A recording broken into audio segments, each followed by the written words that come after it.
Hello, my crafty friends. I have put together a compilation video of over 50, yes, 50 easy DIY decor projects that you can do to get your home ready for summer. So grab a drink, get cozy, and let's get started. It all just goes away. The things I plan to say, oh baby. So for this craft, we're going to start with a Dollar Tree cutting board. Now, I've had a really hard time lately finding these plastic cutting boards in my Dollar Tree, but if you can find them, I would highly encourage you to grab some.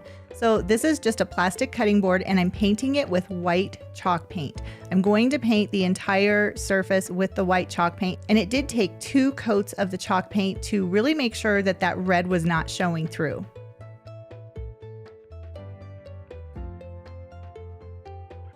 And after the paint had dried, I did put a coat of Mod Podge onto the chalk paint because the plastic surface is prone to scratches. So I find that if I use a coat of Mod Podge, it really helps to protect the painted surface. Then I took a little bit of Waverly Gray chalk paint, and I used my favorite dry brushing technique to make this look a little bit aged onto the cutting board. And I don't want true brush strokes showing up on the cutting board. I want it to look a little bit older, and by using a dry brush style technique for painting, it really gives a nice finish. I think it gives a really nice farmhouse finish.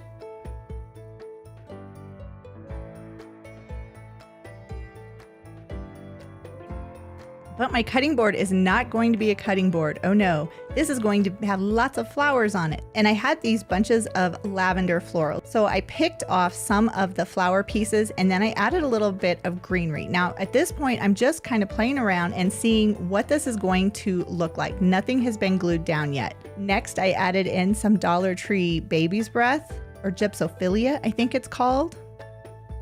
And when I was happy with that, then it was time to secure all of these floral pieces onto the cutting board. So I started with the lavender first, and using my hot glue gun, I glued each individual piece to the cutting board. And I know that you know how to glue the individual pieces down, but I wanted to show the entire process of this because of the way I did it. I had 5 pieces of the lavender, and the center piece is actually higher and the other pieces are a little bit lower going down.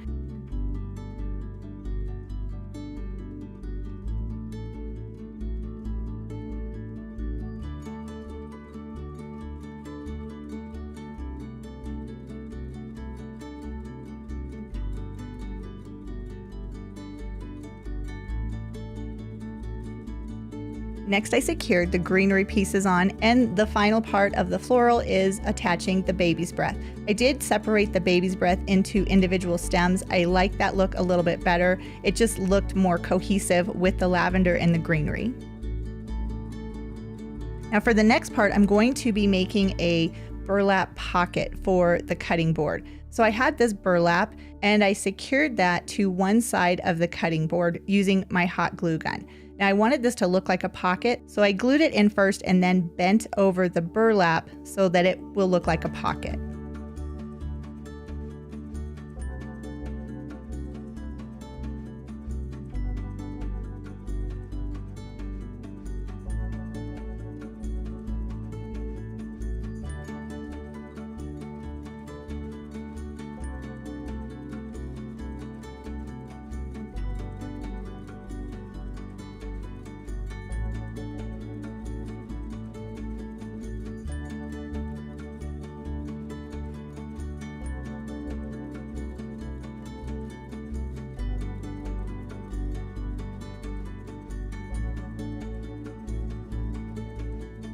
And on the other side, I did the same process. I just folded the burlap over and then hot glued it in place.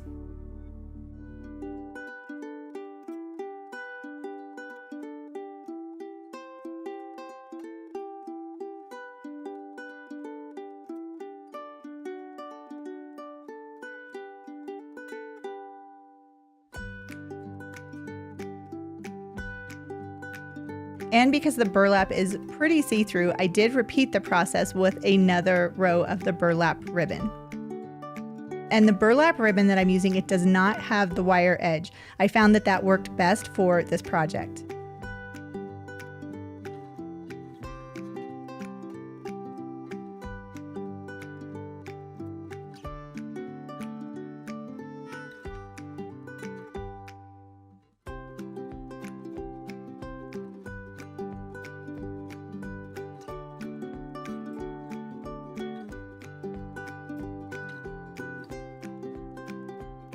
And with the second layer of the burlap ribbon, you can't see the stems of the flowers now, and that was what I wanted.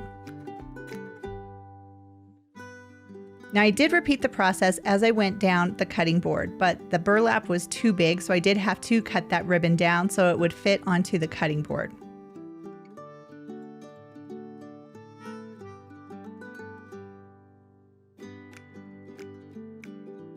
But it was easy to keep the ribbon straight because of the burlap. You can see the lines that act as a guide as you're cutting.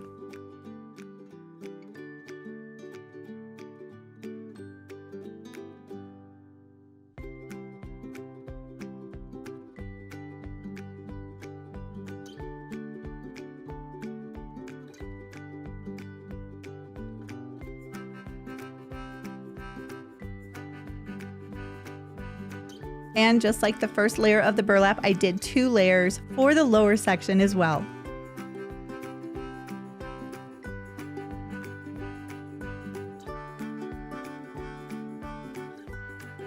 And once the burlap was all secured onto the front of the cutting board, I took some jute twine and I wrapped that around the middle section of the cutting board, so in between the 2 layers of the burlap.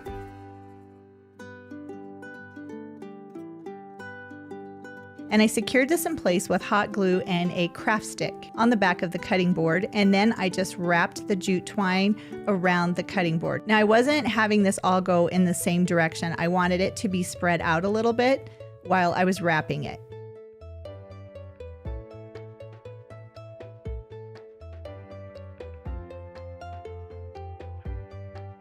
And once I was happy with the jute twine wrapping, then I secured the jute to the back of the cutting board with another piece of craft stick. And for the finishing touch, I did want to add a small bow, so I just did a regular bow out of jute twine. And I glued it in place over where I had wrapped the jute. I think that looks so pretty.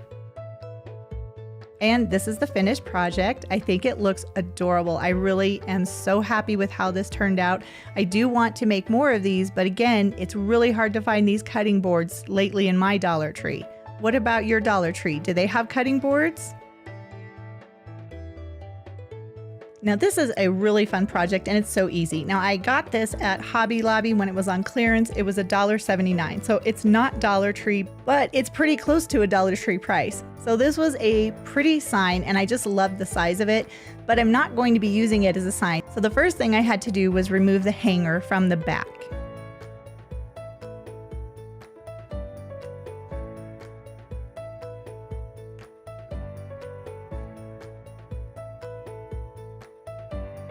And next I took some white chalk paint and I painted the entire piece with the white chalk paint. Now this already had like a black chalk background, which made it pretty easy for the chalk paint to adhere to. So I just made sure to paint all of the surfaces with the white paint.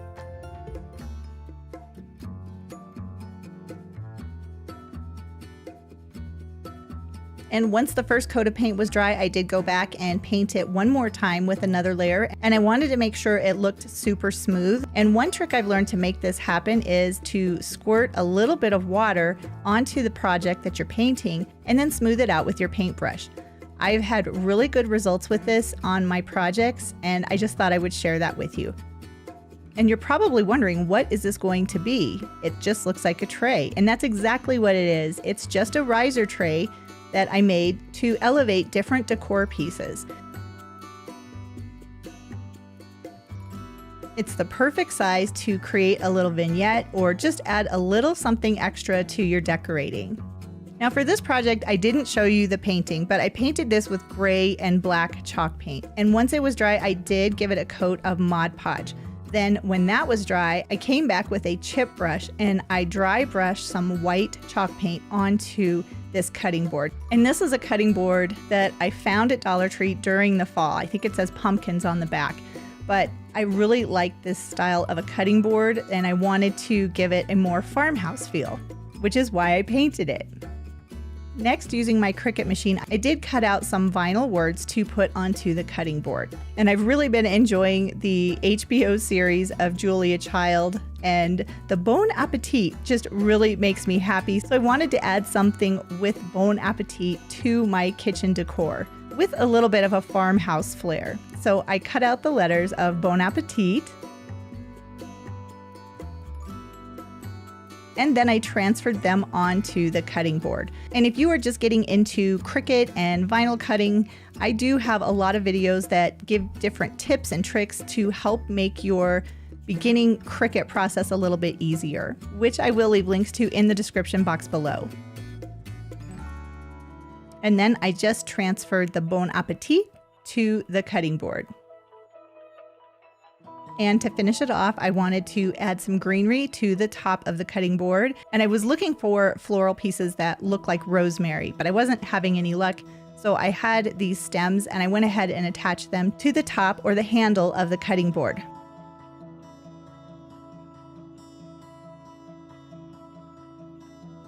But they weren't quite long enough, so I took a little bit more and I just put one extra piece on each side, making it look like they are just long pieces of greenery.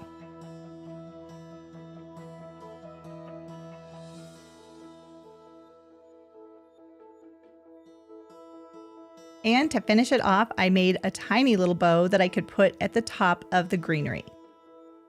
These are my favorite bows to make. And using my hot glue gun, I secured that tiny little bow to the top of the greenery.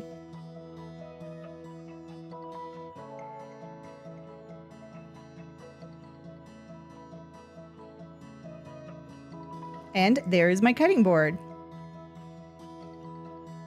And here it is hanging up in my kitchen. I love this cutting board, something so simple, but it really gives a little bit of something extra in the kitchen and it fills up an empty space. Now I need to figure out what to put on top of that. For this next project, I'm going to use this sign from the Dollar Tree, "Come gather at our table." It's really cute, and that is going to be the bottom of my project. But I'm going to go ahead and remove that gather, and it did stay in one piece, so maybe I can use that in a future project. Then I took some little wood turnings and I glued those to the bottom of the sign, or I guess the top of the sign where the lettering is, because like I said, this is going to be the bottom, and these are going to be the feet for my tray. And I love making riser trays like these. They're so easy, and the Dollar Tree has so many different things that make it really easy to make trays like this. And the wood glue is so affordable. I did take that and just fill in all around the corners of the sign because I don't want it to fall down. I need to make sure it's going to be strong enough to hold what I'm going to be putting onto my tray.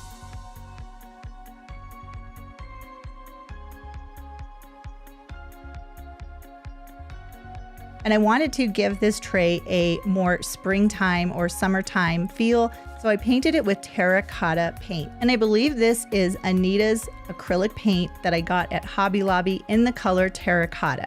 It did take several coats of the paint to make sure everything was covered. I didn't want any of that original sign to show through, so I just did one coat, let it dry, did another coat, and then a third coat.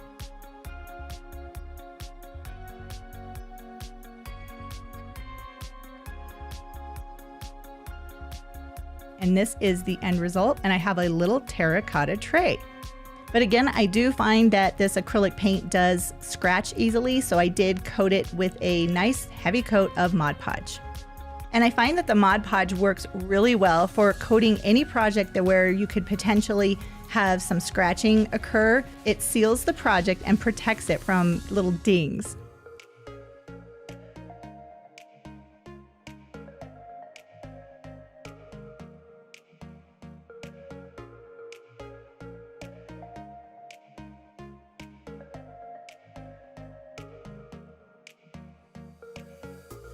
Next, I got these at the Dollar Tree. They're a set of 3 for $1.25, and they are terracotta. They do have some dings in them, so they're not exactly perfect, but I spray painted them all with this white high gloss paint that I got at Home Depot. I found that the Home Depot spray paint is very affordable and a lot less expensive than most of the spray paints today.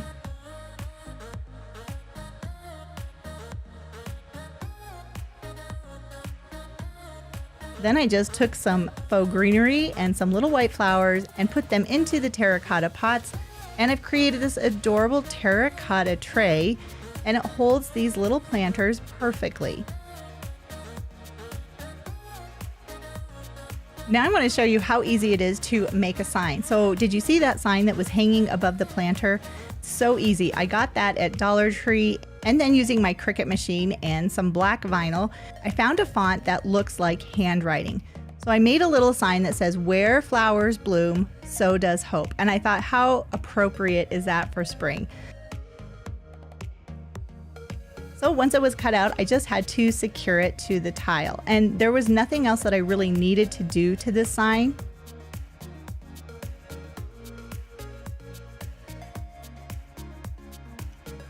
But I did create a hanger with wooden beads so I could hang it up and give it a farmhouse feel. I think that is so pretty and so perfect for spring. All right, for this project, I was inspired by Pottery Barn. I wanted to make some candle holders. I found these glass bowls at Dollar Tree. They are 4 for $1.25, and those are perfect for my candle cups. And I already had these styrofoam cones. I just cut off the top portion of the cone. Now I probably will save those for a project in the future, but one of the cones was taller, which was the look I wanted.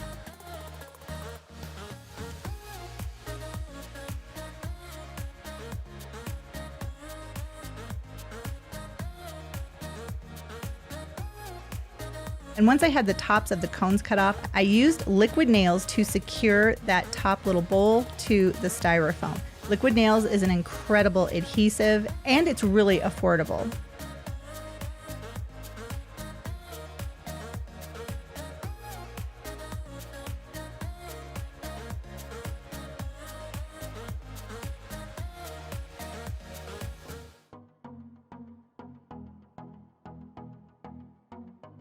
And I did wait about 24 hours before moving on to the painting process, but I started with some black acrylic paint and then I added in some plaster. And this is one way that you can create chalk paint if you don't have any. And depending on how much plaster you add, that will determine how thick the paint is going to be. So for my first coat of this, I just wanted to cover everything so the paint is more runny.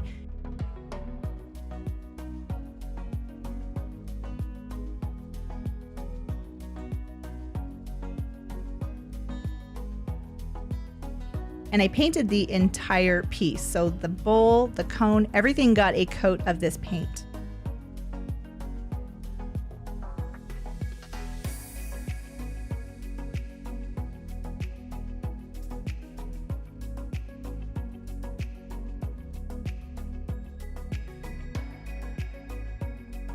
And once that was dry, I did go back with a second coat of paint. You can see what the color looks like when it was dry. It was more of a gray color. So I added in a little bit more plaster because I want it to be a little bit thicker. And I repainted both of these pieces with the thicker homemade chalk paint. It's kind of a plaster paint now more than a chalk paint, but it does dry lighter. But I found that by adding a little bit more plaster, that definitely gives some more texture to the paint. And you can see how light these get when they dry. And then I took them out into the garage and I coated them with this faux stone spray paint. Now this is getting really expensive. I think I got this at Hobby Lobby and it was $12.99, so it was very expensive, but I will be able to do a lot of projects with it. And I like that look. It gives kind of a pebbled appearance. And the more coats of this stone effect spray paint you add, the more stone-like it will appear.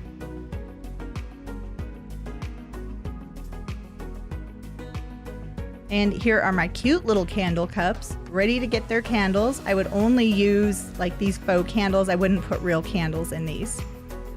I think they make a really nice addition to my decorating.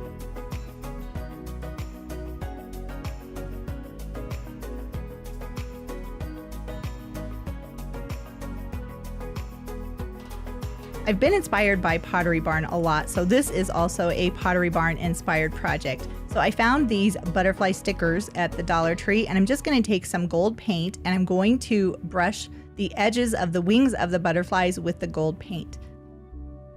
And the stickers are like a cardstock. So they're kind of heavy duty, but they're just cut out butterflies. Next, I had this Dollar Tree sign, and I went ahead and removed all of the embellishments. So those little hearts had to go.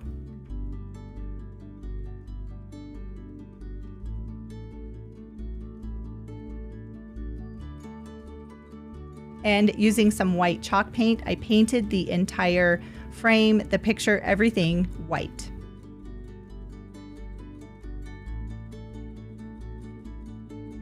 Now, as always, with these Dollar Tree signs, it did take 2 coats of paint to completely cover everything so that nothing was showing through. So there is my finished sign, and here are my butterflies. So what I'm going to do is I'm going to bend the wings of the butterflies up so it looks like they're flying. So I did that with all of the butterflies.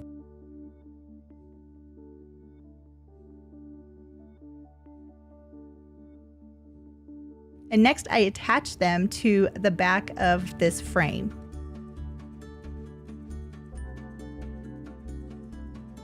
And I wanted it to look like the butterflies were flying away. So I started at the bottom corner and then I just worked my way out, adding a few more butterflies with each row.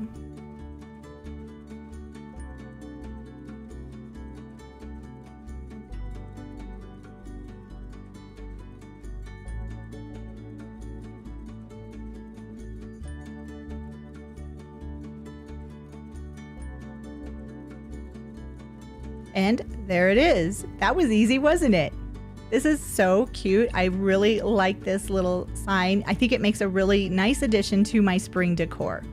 Now for this project, we're going to make a planter, and I'm going to use this metal planter that I got at Dollar Tree, and I'm going to be using this spackling to cover the entire planter. The spackling is a little bit messy, so I did put on some gloves to keep my hands nice and clean. And while I'm doing this, I'm putting a pattern into the spackling onto the planter. Because when I'm making planters like this, I love texture. And the spackling compound really does give a lot of texture to a project.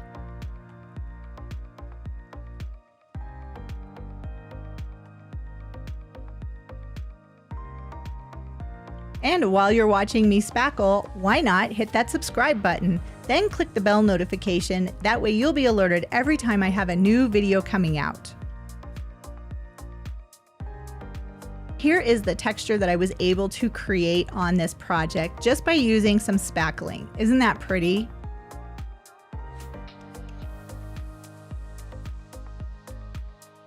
And once the spackling was dry, I did go ahead and paint that with a soft yellow paint. And the spackling itself is not very strong, so I want to make sure that it is going to stay in place for the next step of my project. So I did give it a coat of sealer with some Mod Podge. Mod Podge is the best sealer. It's so affordable.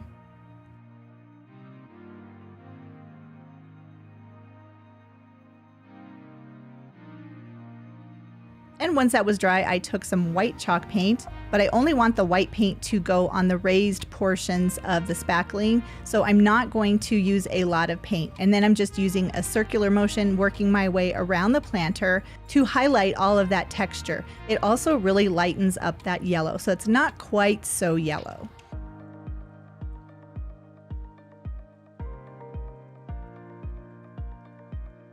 Once the planter was dry, I had put some floral foam into the center of it, and then using these pretty pinkish hydrangeas that I got at Michael's, I put them and the leaves into the planter.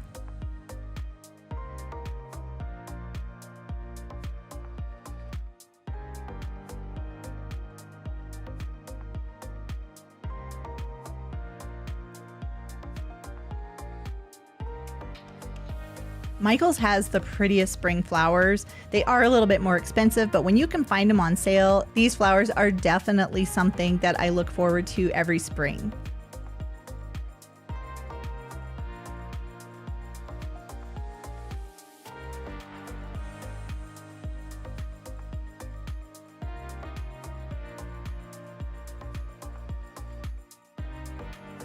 I love how that looks.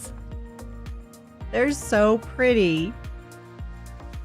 And this is a close-up of the texture of the planter. I love painting like this. It really gives some dimension to a project, and I think it looks great. Now for this project, I'm going to use this Dollar Tree vase or candle holder. I really like that style, but for my vase, I don't need that lip. So I'm going to secure some white cotton rope to the vase because I want it to be all the same size, as I'm going to wrap this cotton rope all around the vase. So I wanted to make sure that that lip that was on this little candle holder was gone. So I filled that in first with the piece of the rope, and then I secured a piece of the cotton rope to the bottom of the candle holder. Now, I don't think there's really any right or wrong way how to do this. Sometimes I start at the top, sometimes I start at the bottom. It just depends on my mood more than anything. But for this one, I did start at the top of the planter, and then I worked my way around, working with small sections of the rope as I glued it onto the glass candle holder. I think the most important thing is just to go slowly until you get it finished. Don't rush the process. And once I got to the top, I did want to cover everything. So I don't want to see any of that original candle holder. So I went ahead and glued the rope to itself. So this looks like it is completely made of rope.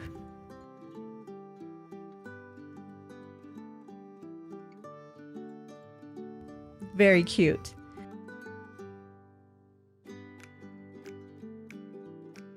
Then I found these Dollar Tree floral pieces, and I really like them. They are so pretty and spring-like, and they're really nice quality. They look like they would come from Michael's. They didn't look like they would come from the Dollar Tree. So I separated each of the floral stems, and using my Husky nipping tools, I cut them down to the size that I wanted them to be. I did end up using 2 bundles of flowers for this project.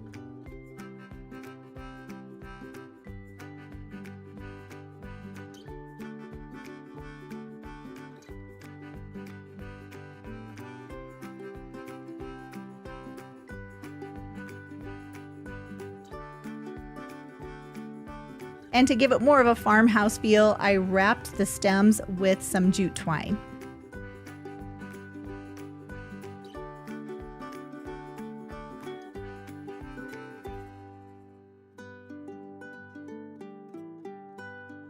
And to keep my stems standing upright in my vase, I took a pool noodle and then cut it down so that it would fit into my vase.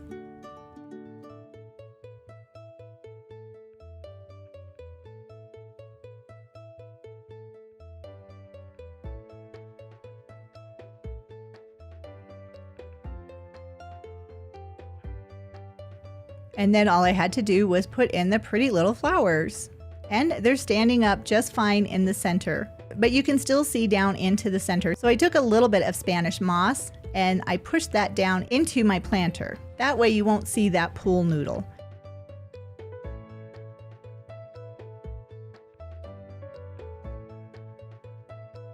And here is my adorable little farmhouse planter for spring. There's another rope basket that I made. I think these are so pretty, and they would be a perfect addition for your farmhouse spring decor.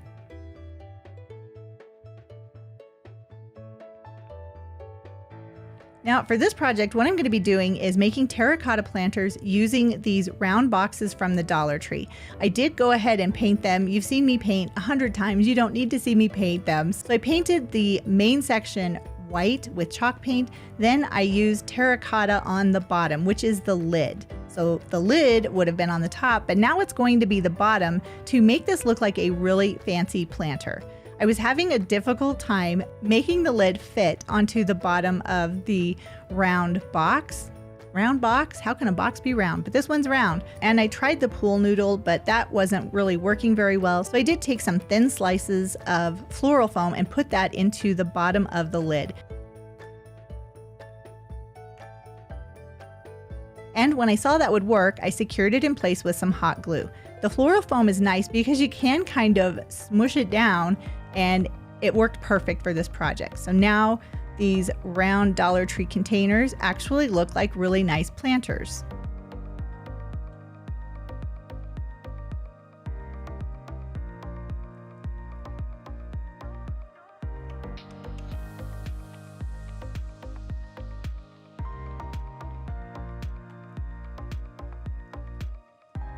And using some more of that floral foam, I secured a big chunk into the center of the planters before putting my greenery in.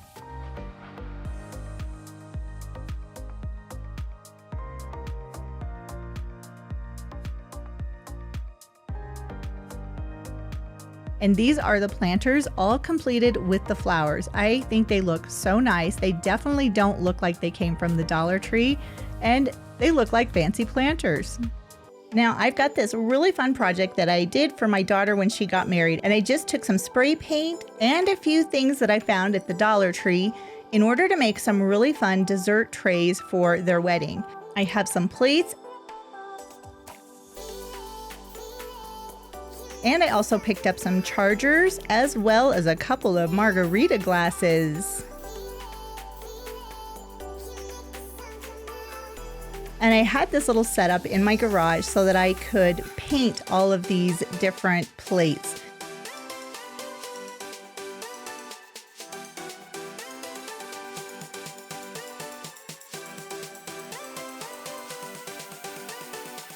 So I'm going to take this metallic gold spray paint and I'm going to spray paint the plates and the chargers.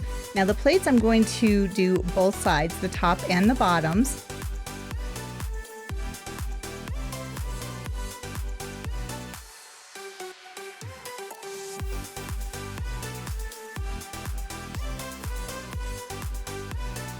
Then for the chargers, I'm not going to spray paint the top because they're already gold, but I do want to spray paint the bottom, the black area of it, in case that's going to show. And I didn't even bother removing the tag from the bottom because that is going to be covered up with those margarita glasses.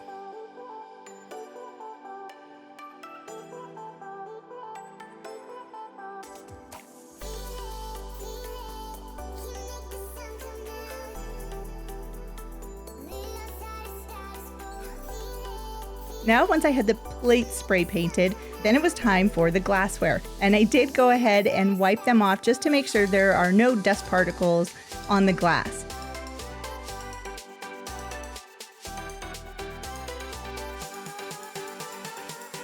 And then I carefully spray painted the glasses with the gold spray paint. I also did the same thing with this bowl. And all of these items did come from the Dollar Tree.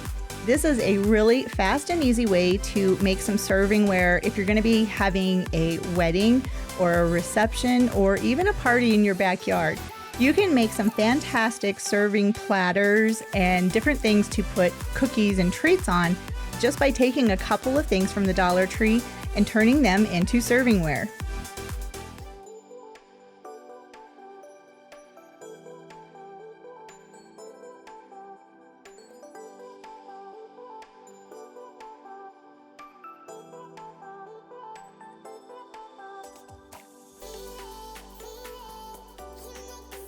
And once I had all of the individual pieces painted, then I just let them dry.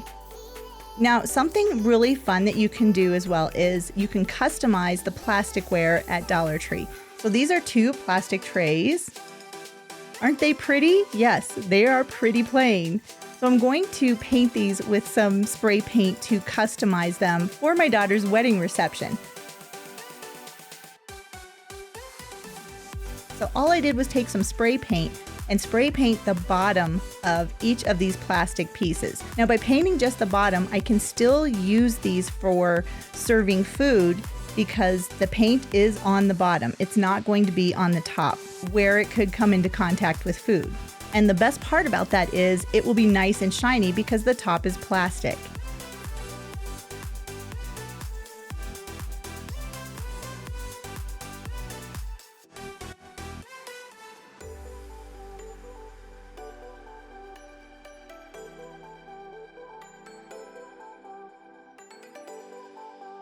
All right, so back to the cake stands and dessert trays. So I have all of the tops and I have the bottoms. They've had plenty of time to dry.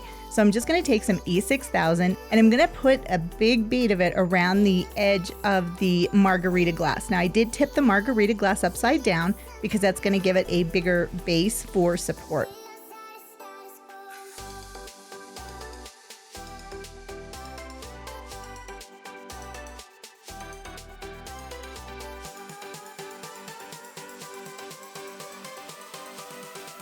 Next, I just took one of those chargers and I just centered the margarita glass onto the charger and then just left it to dry. But that is pretty much it. Look at how pretty and how easy was that.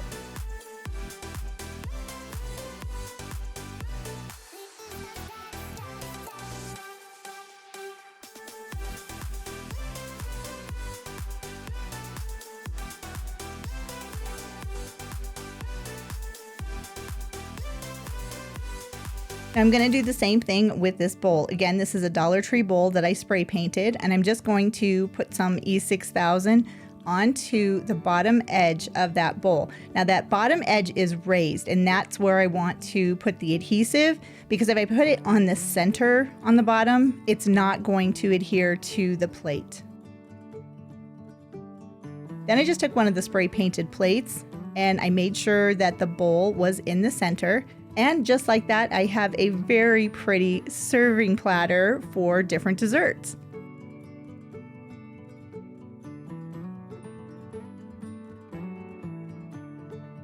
And like I said, this is a simple and easy way to get extra serving trays or platters if you're going to be having a party, or in my case, we were having a wedding reception. This is a very affordable way that you can have some nice pieces and not spend a lot of money. Here are all of the trays and serving platters that I was able to create, and then I just took some Dollar Tree paper doilies and put those onto the center. Look at how pretty these turned out. I really like all of the different levels just by using different things from the Dollar Tree.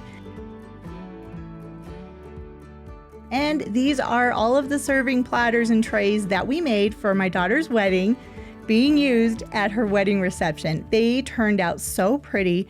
They were so easy to make.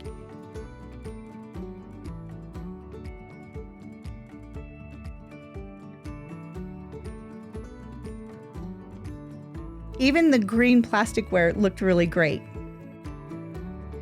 Not only did we make servingware, but we also custom painted some vases that would be decorations for the wedding. So I had a bunch of these Dollar Tree vases, and since their wedding colors were green and gold, I used the same green spray paint and I spray painted all of the glassware. If you just take your time and do light coats of the spray paint, you will not get runs.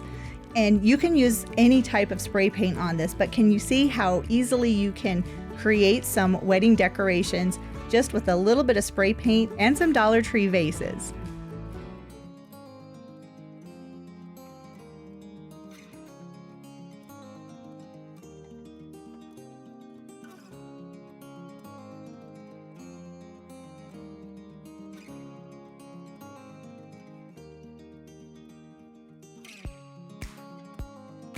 And of course, you know, Dollar Tree has lots of ribbon, lots of sparkly ribbon. And I found this rhinestone beaded ribbon. And all I did was measure off the ribbon to make sure that it would go around the top of the vase. And then I just used my hot glue gun and secured it in place.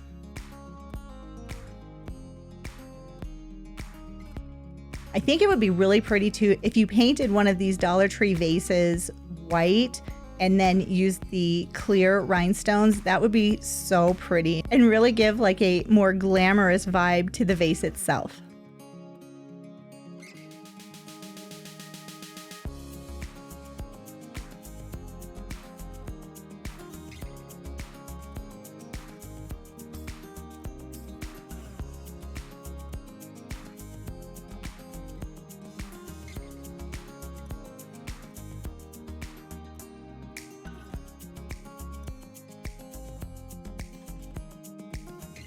How easy is that?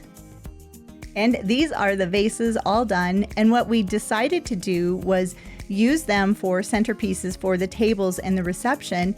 And all of the bridesmaids and the bride could use the vases to put their bouquets in. And then each of the bridesmaids had a custom vase to bring their bouquet home with.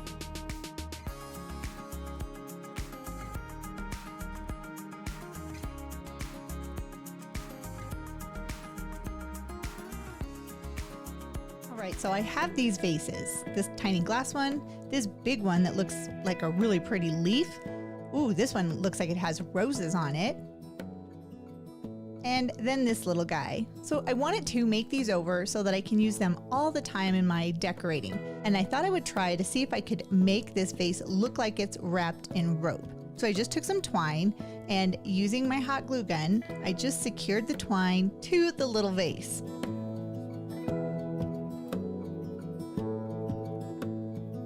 Now, the most difficult part was starting this out. So I did use hot glue around each of the 4 sides of this little vase as I wrapped it around. And I was very careful just to make sure I got it just at the very base of the little vase.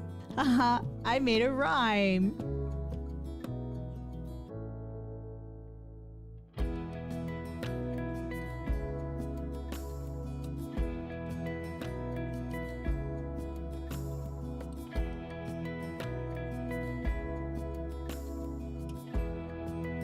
So once I had it started, then I just carefully wrapped that twine all the way around the vase.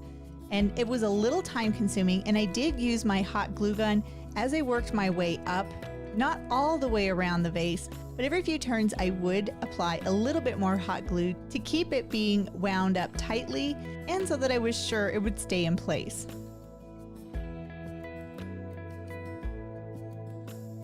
And I just continued this process all the way to the top of the vase.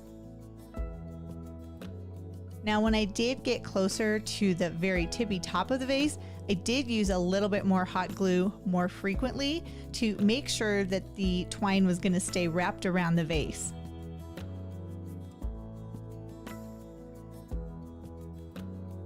And around the top edge, this was a little bit tricky, but I did put hot glue all the way around it, and then I secured the twine.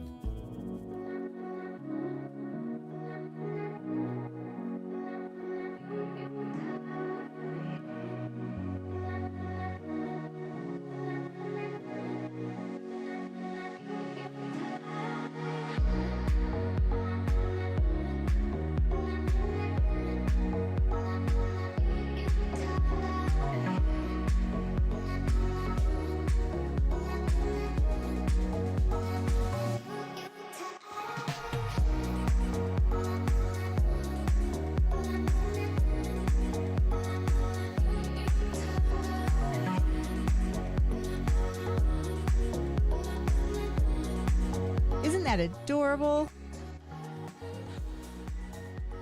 And this part of this project is so easy. So I just took some satin finish spray paint and I spray painted the other 3 vases this white satin color. I really like that satin finish. It doesn't look too glossy, and I really like how it picks up the pattern of each of these vases. That is one thing that I really like about doing my own decorator projects is spray paint. Spray paint is so helpful, and you can really transform something just with a can of spray paint. I even spray painted the twine to make it look more white.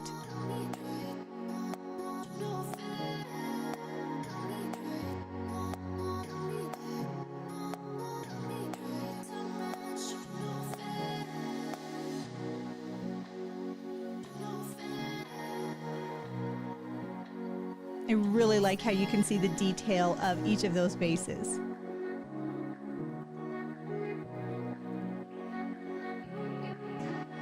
All right, so while my vases were drying, I came back inside and I had this little sign from the Dollar Tree, and I'm pretty sure you can tell I got it at Valentine's Day. So I went ahead and removed that paper XOXO, and I really like the size of this, so I'm gonna make this into a little tiny succulent garden.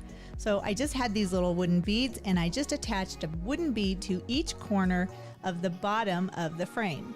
And the wooden beads on the bottom will be like the feet, which will help to give this an elevated appearance and not make it look like a picture frame.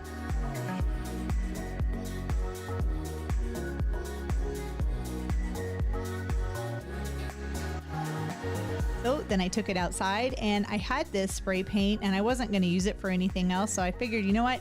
I'm going to go ahead and use this spray paint for my little succulent garden.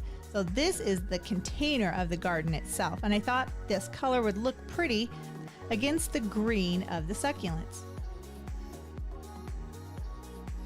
And it doesn't matter that there's still a little bit of that material that's left in the center of the frame because it's going to be covered up. So that is not a big deal.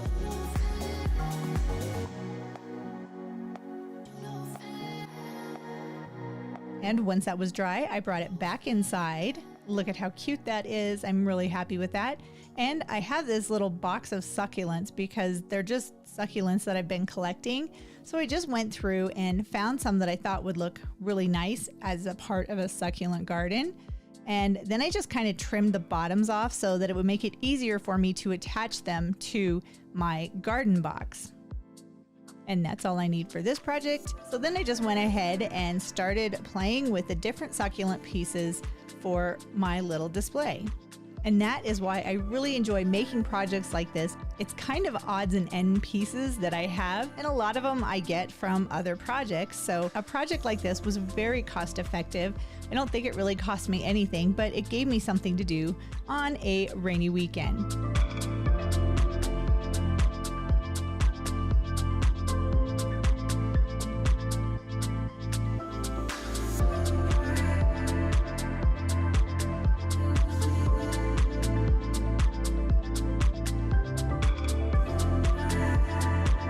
And here are my beautiful little vases. They are all nice and dry. I really like how they turned out, and even the twine covered one.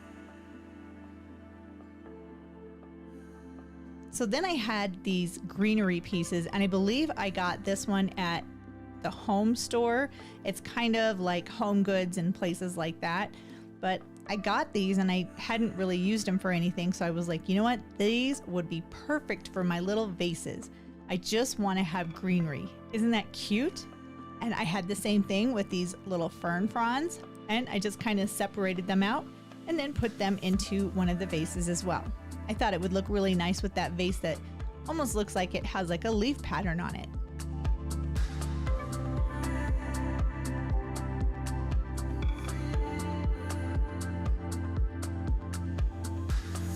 And there's another floral vase. And then I had these, and I believe I got this greenery at Hobby Lobby when it was on clearance. I like to get things when it's on clearance, and then I just collect things. So it's really nice to be able to actually make something out of the pieces that I bought.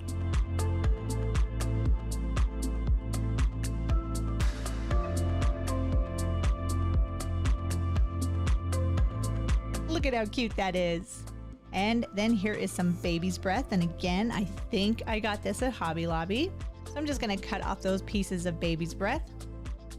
And then I'm just gonna put them into my little teeny vase. And if you enjoy making your own projects, making your own decor, I would love it if you would subscribe to my channel because that is what I do. These are the type of videos that I make. And if you are a DIY type person like me, I'm pretty sure you're gonna like these videos. And here are all of my projects, and they are actually being used right now in my home decorating. I really like the simplicity of the white and the green, along with a little bit of some black and gold accents on these shelves that I have by my front door. All right, this is an easy one. This is a watering can that I got at Hobby Lobby when it was on sale for 50% off, so I paid $2 for it. And I just took some baby's breath artificial flowers and plopped them right down into the watering can. Pretty easy project, but it looks really cute on a tiered tray.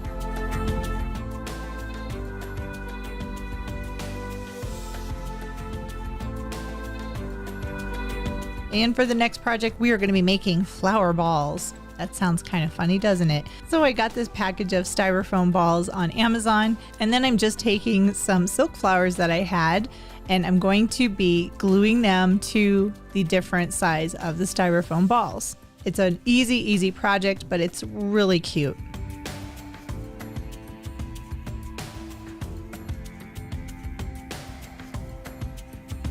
And I did remove the bottom portion of each of the flowers before I attached them to the styrofoam ball because it made it a lot easier for the flower heads to stay in place while the glue is drying.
And as you can see, they're kind of flat, so they do stand on their own pretty well. I didn't go completely around the styrofoam, but left the bottom open so that the ball can sit up all by itself and it doesn't need any extra help.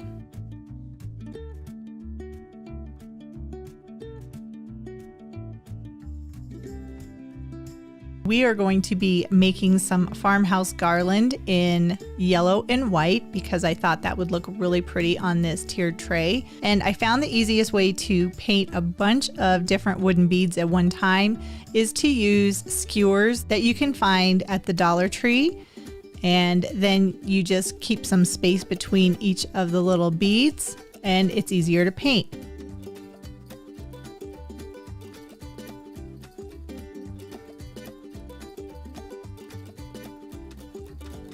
But sometimes the bead hole just kind of lets it move up and down on the skewer, and I really want to make sure to be able to paint all of it, so I'm using some frog tape, which works really well for spray painting. It's like masking tape, but better, and it comes off really easy, which you'll be able to see in just a little bit. But this frog tape is wonderful. It's easy to tear, and it keeps the beads separate, so I can make sure to get a nice coat of paint on all of the beads. And it might be a little bit more time consuming to do it like this, but I think the end product is really worth it, and it makes it a lot easier to paint.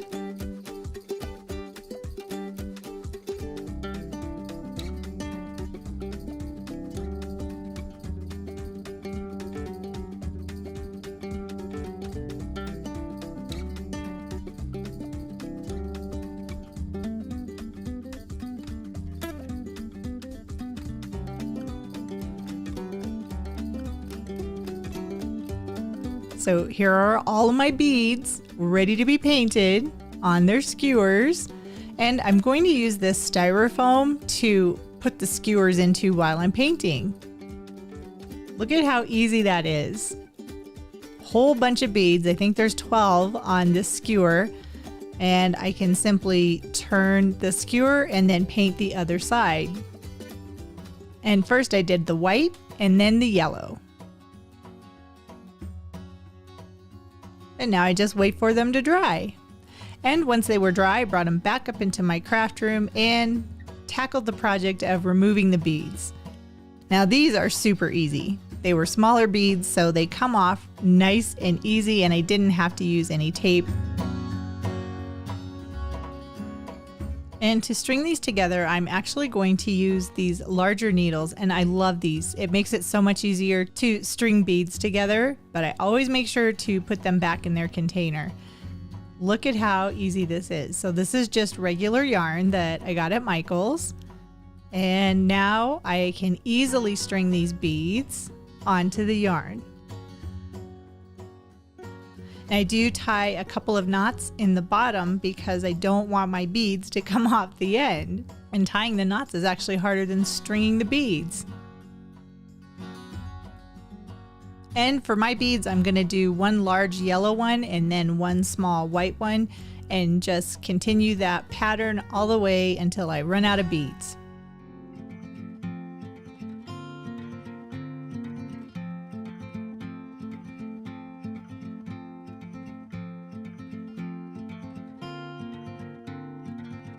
And I think it's pretty easy to see how easy it is to thread the beads onto the yarn with these giant needles. Sometimes it's about working smarter and not harder. Now all I have to do is tie a knot in the end, and then the bead portion of my farmhouse beads is done.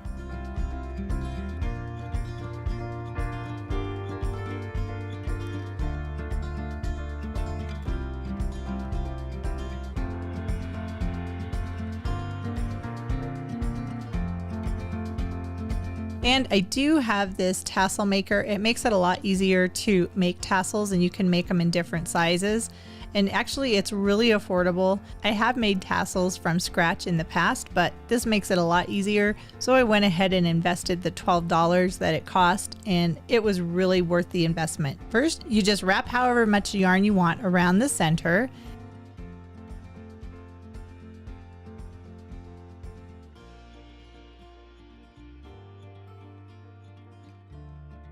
And then tie in the center of all of the yarn strands again with another piece of yarn or whatever you're using.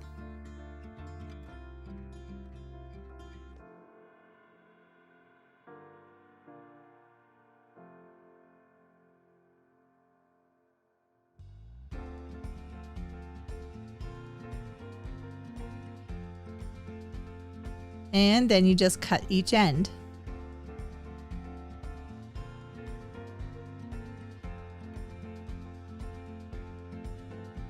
And just like that, you can see our beautiful tassel. And then I just tie one more strand of yarn around to make the top of the tassel and tie it into a knot.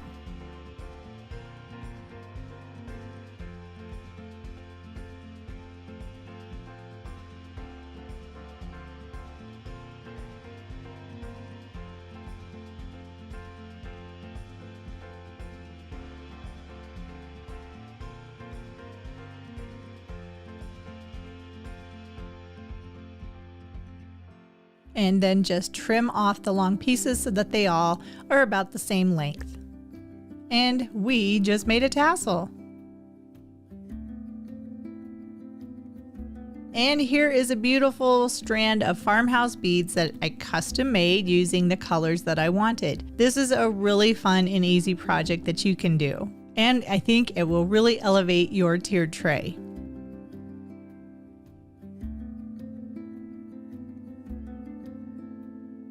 All right, now we have another easy one. This is a Dollar Tree lantern, and I'm just going to use some chalk paint and paint the entire lantern white.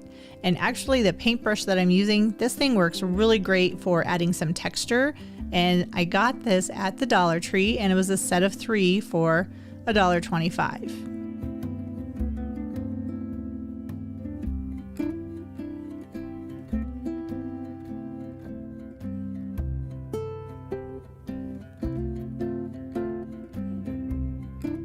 And while this adorable little lantern looks really cute being white, I did want to add some color to it. So I took that fancy paintbrush again and just took a little bit of turquoise or aqua paint and just kind of dry brushed it over the entire lantern.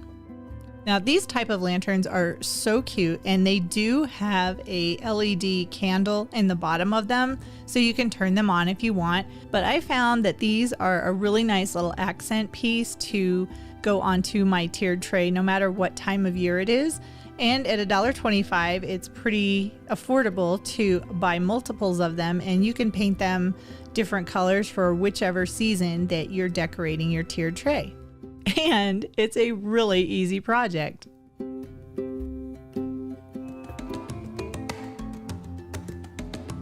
And here is my finished little lantern. Isn't it cute? I really like the texture that that brush added.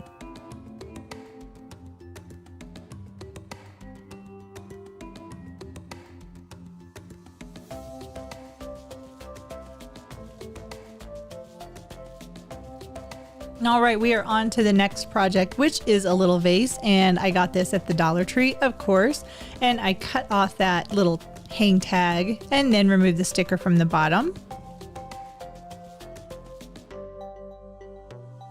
And I'm going to take this little vase outside and paint it. And I'm really liking this sea glass color. So this is by Krylon, and it's a matte finish, and I just spray painted the entire thing inside and out.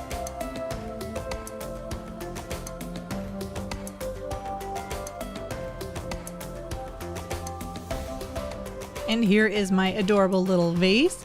I did wrap it with some cord and then used this berry garland that I've had for a really long time and wrapped it around just to give it a little bit of something extra.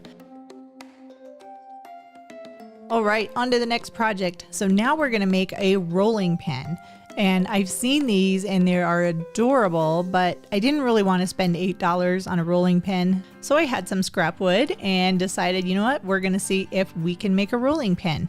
And it was pretty easy. So that little dowel in the center, that was scrap, and I can't remember what size it is.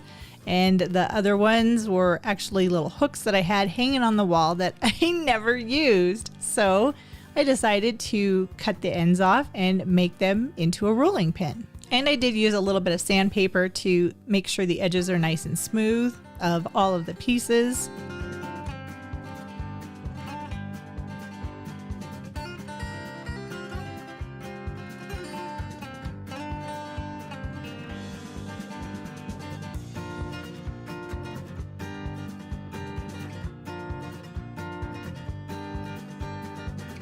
And next I took some dark folk art wax and I painted each of the smaller dowels because those are going to be the ends of my rolling pin.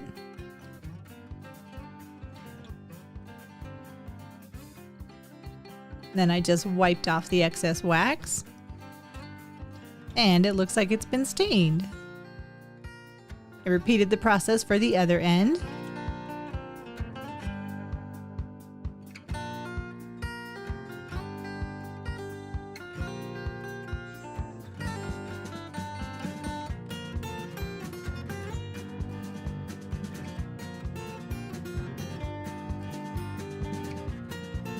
And then painted the rolling pin itself. And I am doing all spring colors, so a lot of pastels, and I really liked this color. It kind of looks like a lilac color. So I painted the entire rolling pin or dowel with the lilac paint.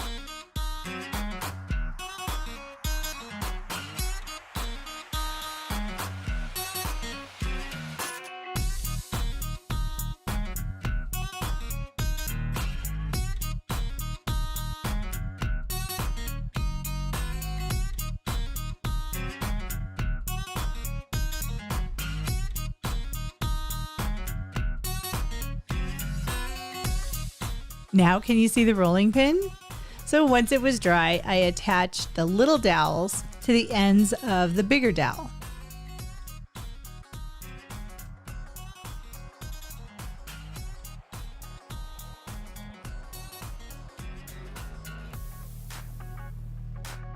That totally looks like a rolling pin. And then I used my Cricut machine and cut out some letters using some permanent vinyl, and then attached the letters to the rolling pin.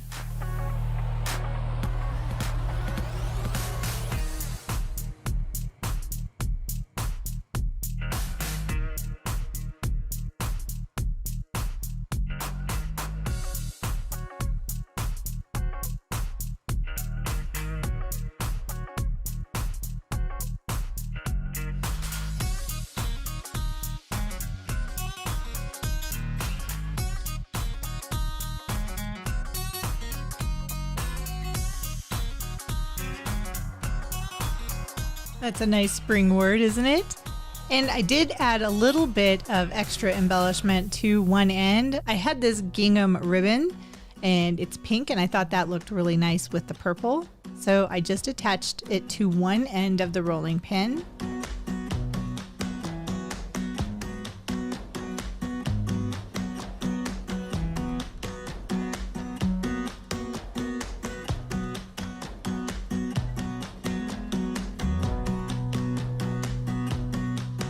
And I wanted it to have a little bit of something extra, so I did make a bow using some jute.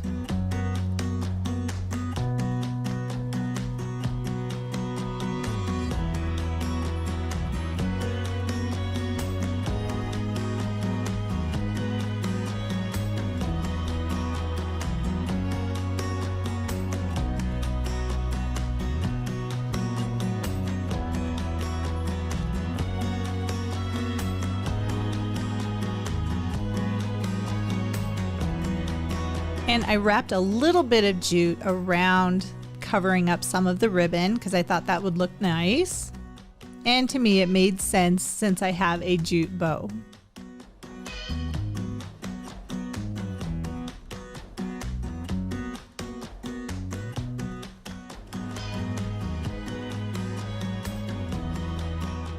And there is my bloom rolling pin. That's nice and springy, don't you think? Oh, all right, we are going to make another lantern because, like I said, these are so cute and they look so nice on a tiered tray. And I'm gonna do a little something extra to this one. But first I had to paint it, and I'm using that little paintbrush I got again from the Dollar Tree because it gives a nice little bit of texture. And again, I'm using the white chalk paint to paint the entire lantern.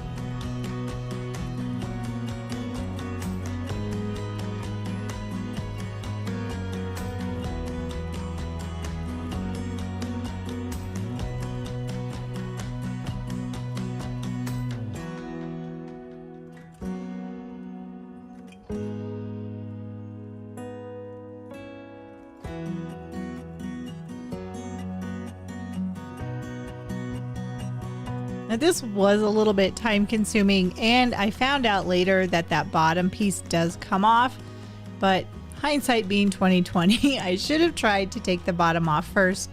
So if you do find a lantern like this, they do have them in the garden section at the Dollar Tree right now. It would make it a lot easier to paint the inside of the lantern. Or if you wanted to leave it plain, you could just leave it plain too.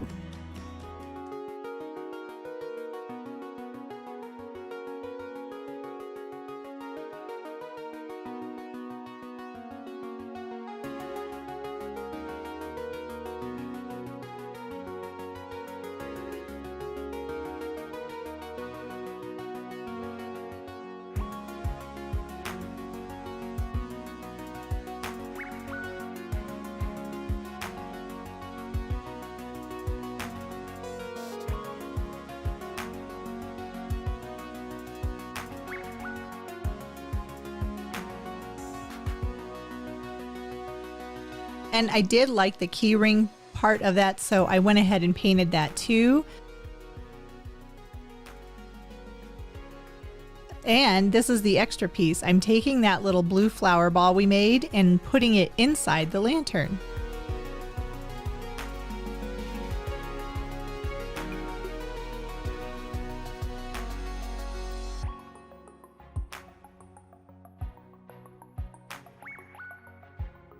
Isn't that adorable?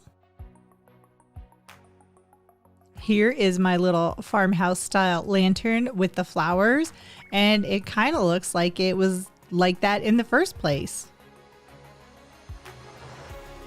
All right, now this is a fun project. We are going to make some stackable books, and these are so much fun. I found these at Valentine's Day at the Dollar Tree, and oh my gosh, I love these stacked books.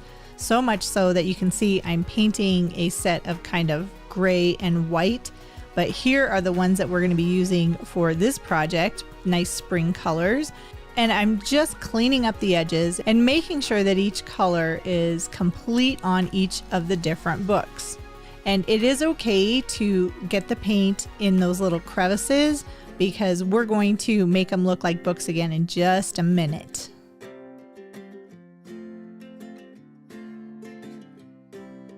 And for my colors, I did a light yellow, a pink, and then an aqua. And then I added in a little bit of white to give it some extra texture and dimension.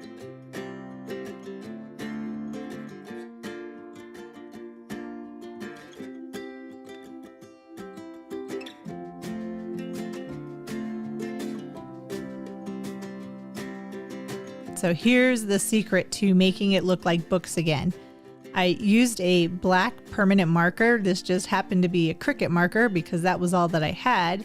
And I just drew in that crevice and I made the lines as crisp as I could with that Cricut marker.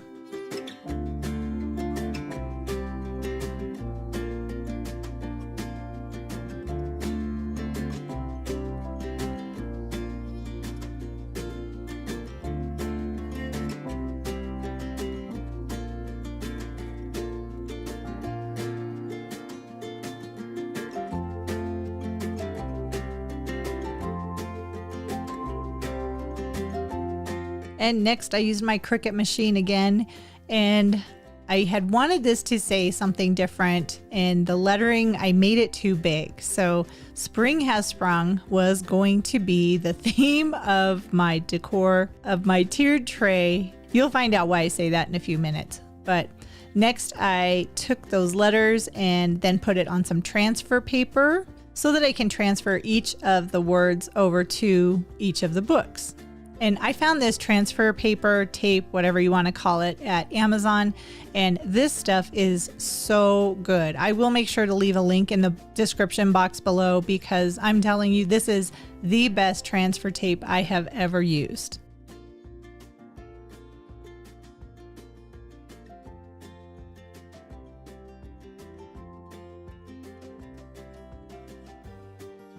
See how easy they come apart?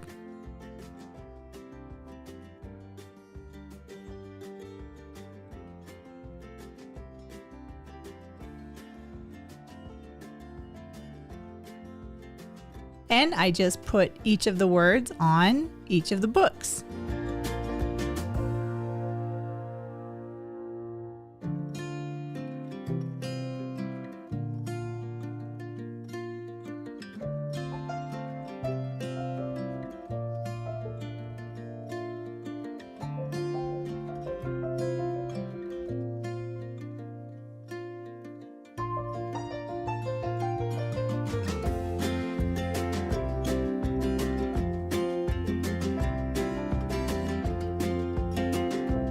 And we have to add a little bit of embellishment, so I added some ribbon and some jute and a couple of flowers to the top. But there is my Spring Has Sprung book collection. Next, we're going to make 2 blocks using one of these block units, I don't know what you want to call it, from the Dollar Tree. And after deciding which colors I wanted them to be, it was time to paint them.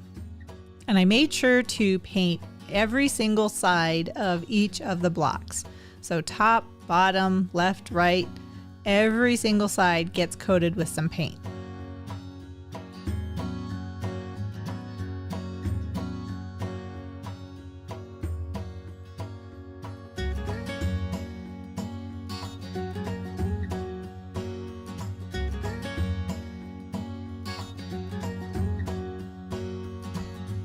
And I thought the yellow would look really nice with the pink.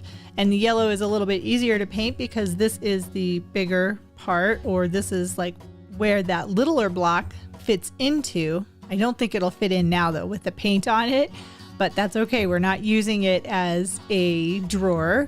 We are using it as a block. And these actually paint really well. One coat of paint was actually enough to give a nice coat of paint.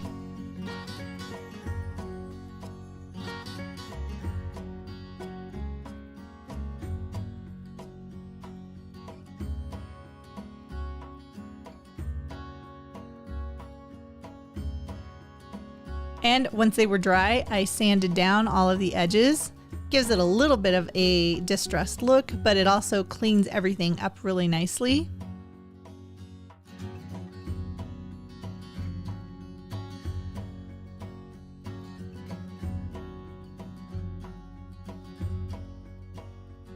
And then using my Cricut machine, I found some different flower shapes and I secured one of those flower pictures to each of the blocks. And making blocks this way out of different pieces from the Dollar Tree is a lot more affordable than if you were to go and try to find blocks of wood this shape and size, because they can get really expensive.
And here are my adorable little flower blocks that will add a little bit of something extra for this next project. I had this wood that I got from Amazon. It was like a set of them for $7 or $8. And I believe the size is 4 inches by 4 inches square. So it's just a square piece of wood. And I painted it all white. I didn't have any more of my chalk paint, so I actually used my acrylic paint that I use for painting. This is titanium white. And I painted the sides and the front of the block with the titanium white paint.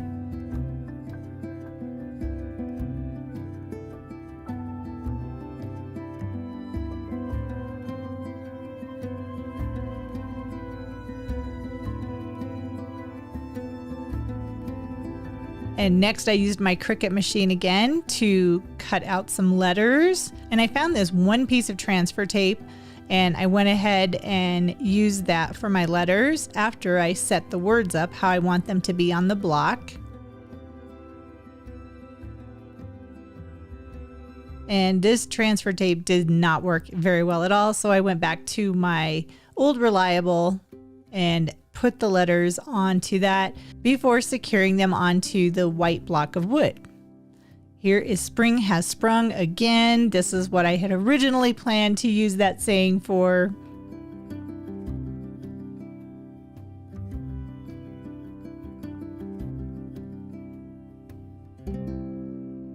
Look at how easy that stuff comes off.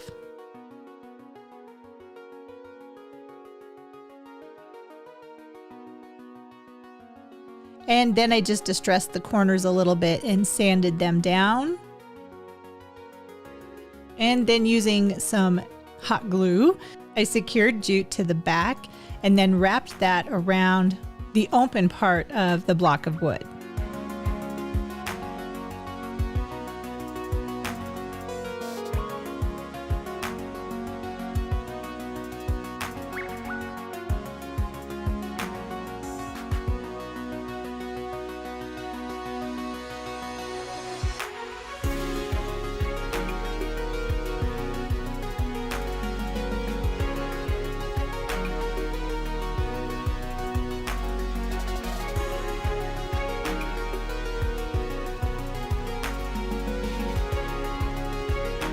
And once I was happy with the amount of jute, I cut the end off and then decided to make a flower to go in the center of that jute.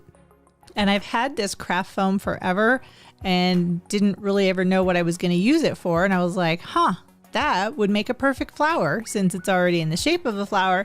I just need to make one that is a lot smaller. So I tried to copy the pattern of the piece of foam in the first place and then just cut out that teeny tiny flower.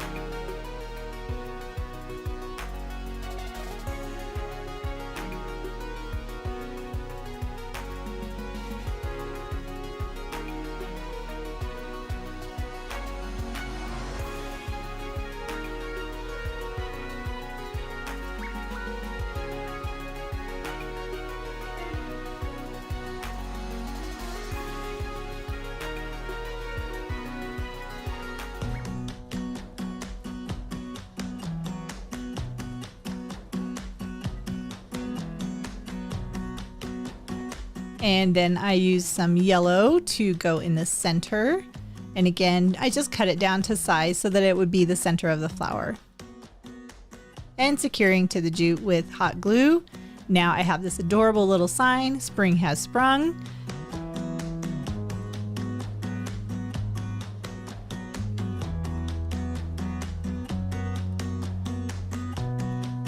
And this is a super easy one. Oh my goodness. So I found this sign at Hobby Lobby and I loved it, but I want it to stand up on its own. So I used some Jenga blocks and basically made a back for the sign, attached them with some hot glue, and now my cute little farm truck sign will stand up on its own.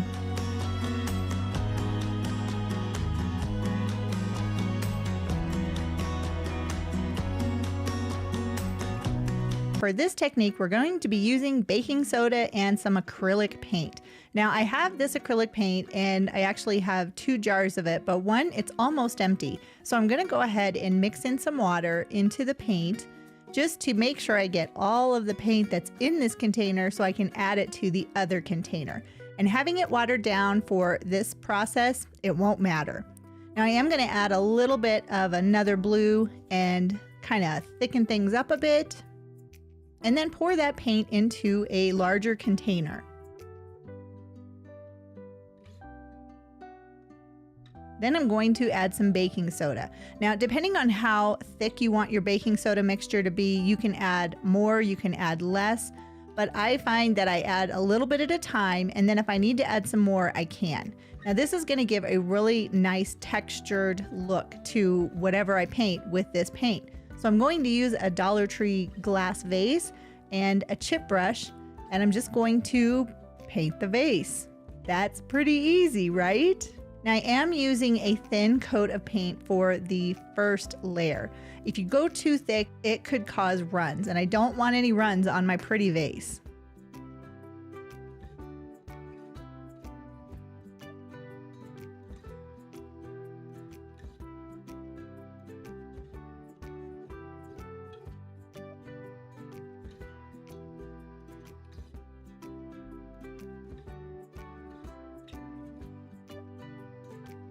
Now, once that was dry, I came back with the paint again and gave it a second coat of the paint. Now, I did just leave this paint out because I was doing this project all in one sitting. But if you're not going to be finishing your vase in one sitting, I would probably cover up the paint with saran wrap.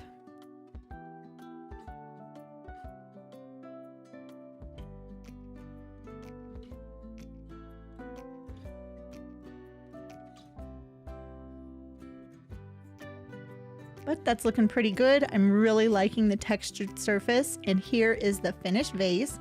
I hope you can see the texture to this vase. It is definitely a bright cobalt blue, and the texture is really nice and definitely improves the look over just being a simple glass vase that I got at the Dollar Tree. We're going to be using Epsom salt and chalk paint. So I'm going to put some silver gray chalk paint into a container along with a couple of spoonfuls of Epsom salt. Then I'm just going to blend it together. It is a little bit thick, so I am going to add a little bit of water to my mixture.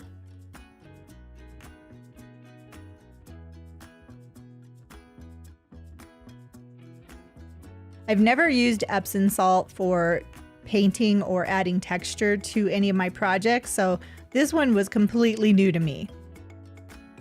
And I have this cute little plastic container. I think it's a dessert cup that I got from the Dollar Tree. So I'm going to paint that with my Epsom salt chalk paint mixture. Now the Epsom salt, it does definitely give it some texture, but it also kind of flakes off. So if you're going to be doing something like this, I would probably recommend using a sealer or Mod Podge so that you don't end up with little pieces of Epsom salt all over and off of your vase. But the chalk paint works really well to coat the plastic, even with just one coat of paint. And that is all I did on this little vase, was just one coat of paint.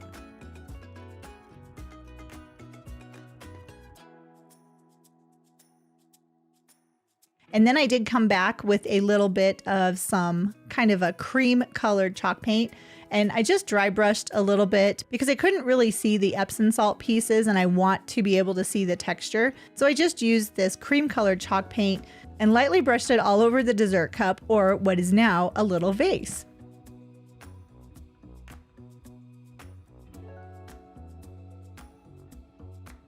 This really makes it so you can see the texture of the project.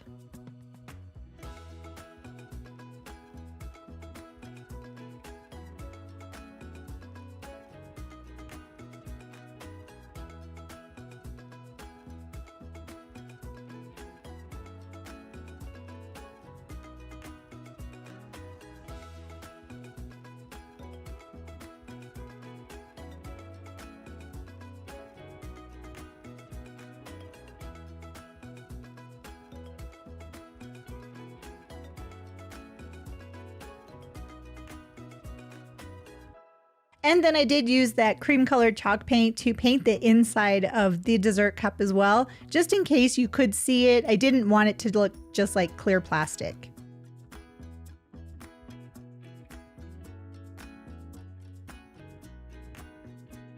And there's my little vase.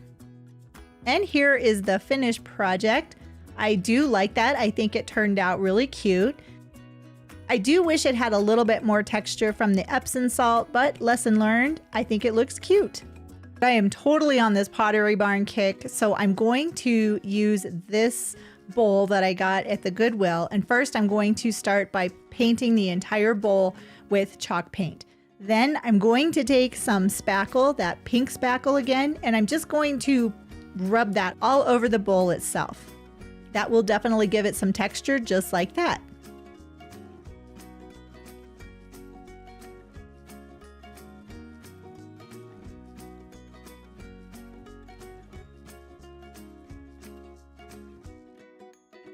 Now, once that was dry, I did go in and just use a little bit of burnt umber paint to kind of do a little bit of dry brushing. And then I took some tan paint, maybe that's kind of a beige color, and using a paper towel, just kind of dabbed that onto the bowl too.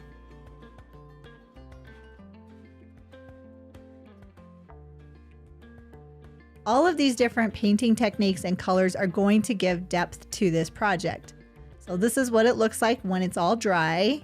And I decided I was going to use a little bit of all-purpose joint compound, and I wanted to add just a little bit more to this bowl. It wasn't quite looking like Pottery Barn yet.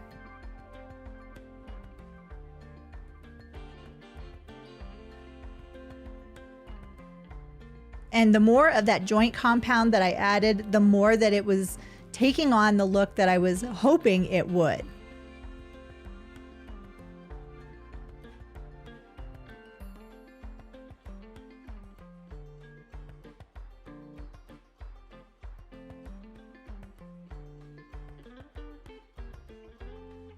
And here is my finished Pottery Barn dupe, or my bowl that I made to look like an artesian bowl from Pottery Barn. It was a lot more affordable to make this myself, and this is one that I am very happy with the results of the techniques and the texture that I added to the bowl. Now, I love the Pottery Barn look, so I had this big glass vase jar, I don't know what you want to call it, and I want to try to do a Pottery Barn dupe with this one as well. So I'm going to start off by using some chalk paint along with a chip brush, because that's going to give some texture to this glass jar, vessel, I don't know what you want to call it, but that's definitely going to give me a really good base. And it only took one coat of the chalk paint to completely cover this piece.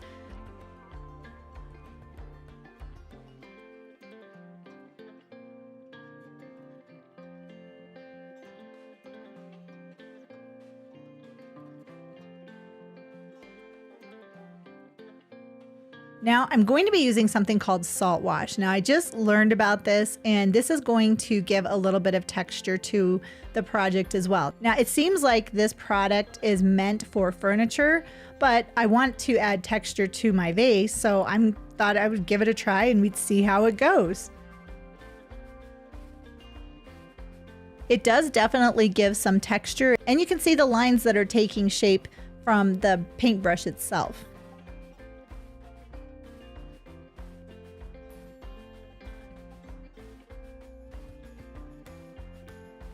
And once I was dry, I took a little bit of a gray chalk paint, and using a damp paper towel, I just patted that onto my vase. So there's like 3 different techniques that I used in this project to make this vase look the way that it does.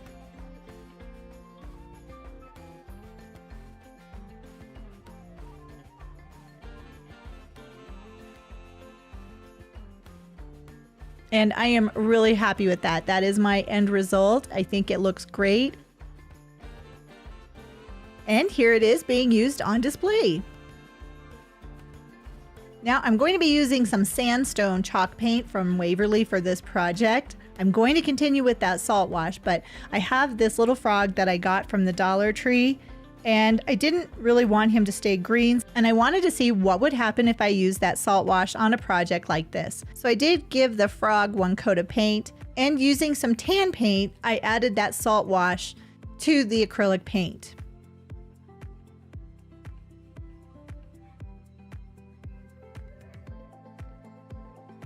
And you don't have to add very much of the salt wash to your paint for a project this size.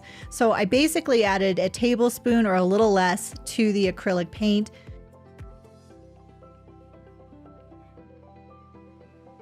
And as you can see, my frog got another paint job. I did it a little bit darker because I really want to see if I can tell a difference with this salt wash.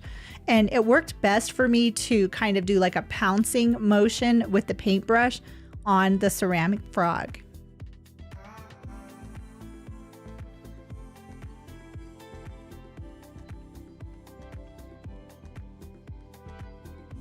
And you can kind of see some of the texture that's taking shape on the frog.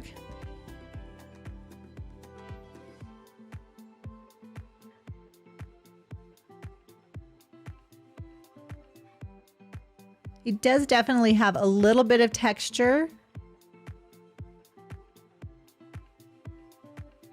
But I wanted it to stand out a little bit more, so I decided to do the speckling thing again like I did earlier, and I used my toothbrush and started speckling my frog. Now I don't know if you can see, but I did have a couple of oopsies where I got too much paint from the speckling onto my frog, and if that happens to you, don't worry. You can simply take your original paint and just kind of fill in the places where you got a little too much speckling.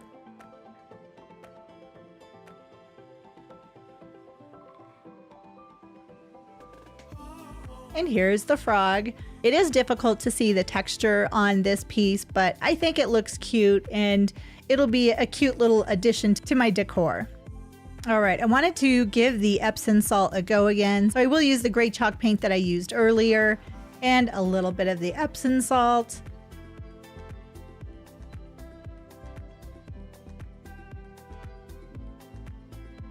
And after I get the paint to the consistency that I want it to be, I also added in a little bit of that powdered snow salt.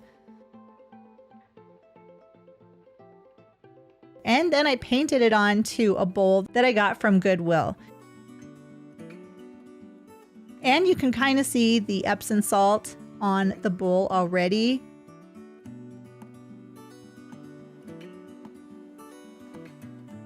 And again, with the chalk paint, it definitely does give it the texture as well as the Epsom salt. So as I got closer to the bottom of the paint, there was more of the Epsom salt pieces, and I tried to pick up as much of those as I could to really get it onto the bowl. And once it had plenty of time to dry, then I took some of the sandstone paint and just started dabbing that onto the bowl.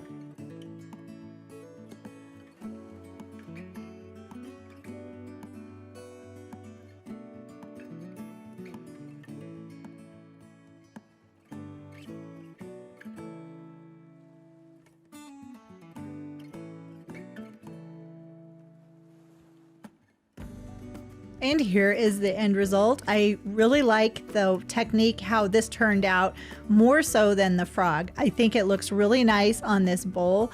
And I did paint the inside of it with a sandstone chalk paint.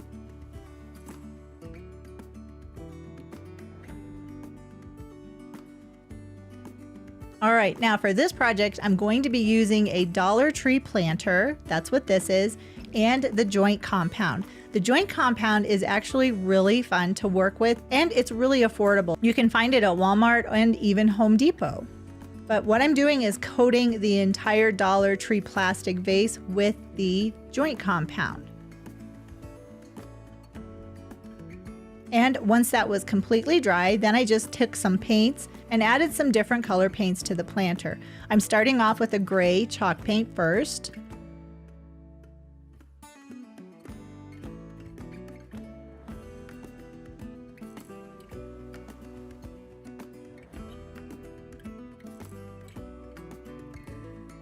And then I went in with some black acrylic paint. Now I didn't have any set pattern. I wanted to have a little bit of the different colors. So I want to see the white, I want to see the gray and the black. Then I'm going to take this extreme sheen in sterling silver, and my goal was to paint that over top of different parts of the planter to kind of incorporate everything together. You can definitely see the texture of the joint compound on this planter.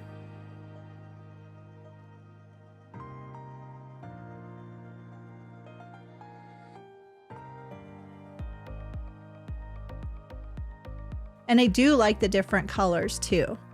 I think it's unique and it's definitely a little bit something extra, not just a Dollar Tree planter. What do you think? I've shown this to you before, but this is so much fun. So I have glass and plastic, and I'm going to be using glass paint. So I want to try to get like a distressed sea glass look. So I'm going to paint both the plastic and the glass with different colors of this glass paint.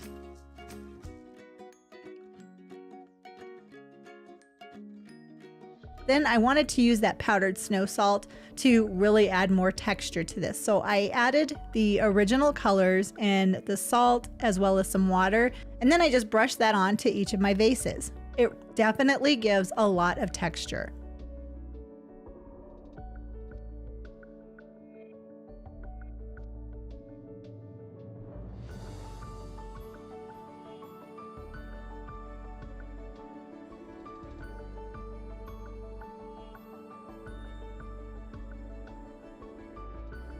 You can see the texture, right?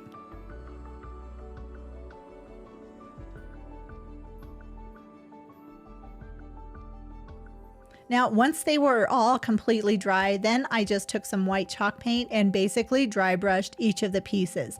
This is going to really make that texture stand out even more.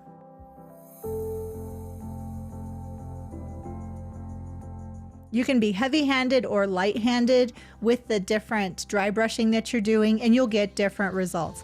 These are probably some of my favorite textured vases that I've made. I think they are beautiful. Now, the first thing we're gonna do is make some honey dippers with honey on them. So I took some of these honey dippers that I bought on Amazon, and then using some gold glue sticks, I simply dripped the gold glue onto the honey dippers. And because I have a silicone mat, I was able to place the honey dippers onto the mat.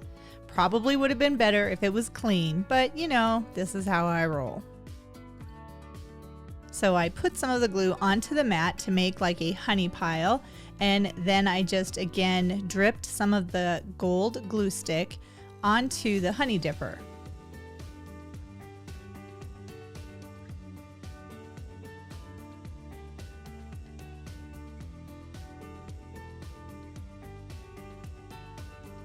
This way, it looks like there's honey that's dripping down from the stick.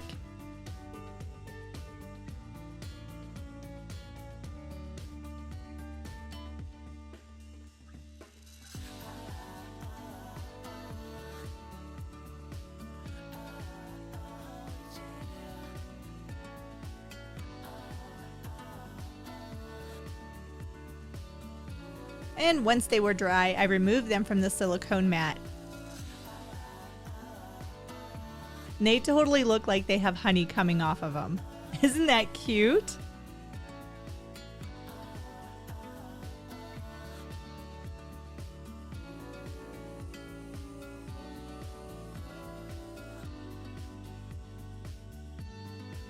And then I bought these bees and ladybugs on Amazon, and I took a few of the bees and then I just attached them to the honey dippers.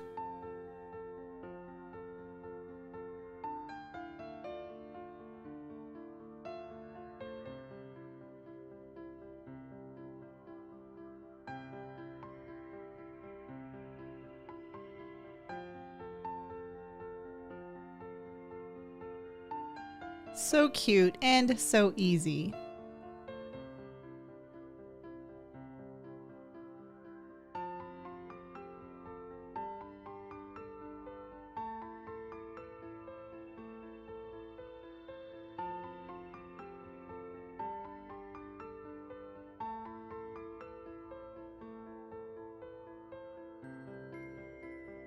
Aren't they adorable? This was a really easy DIY. And next, this is kind of a halfway DIY. I found these beeswax candles on Amazon. I really like the look of them, and I don't have any beeswax myself, so I just made a taller candle by gluing 2 of the smaller votive candles together. And then I used some bee-themed ribbon that I got at the Dollar Tree and wrapped it around the center.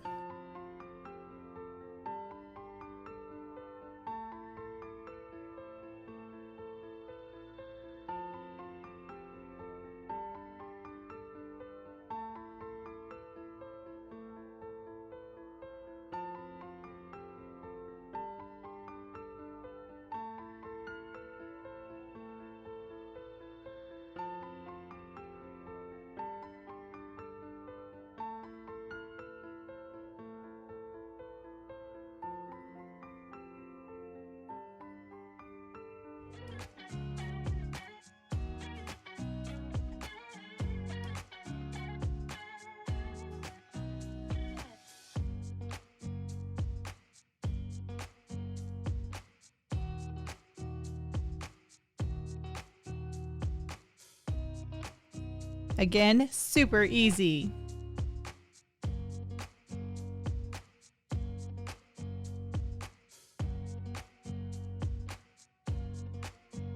And next I have this little hat that I just added some embellishments to.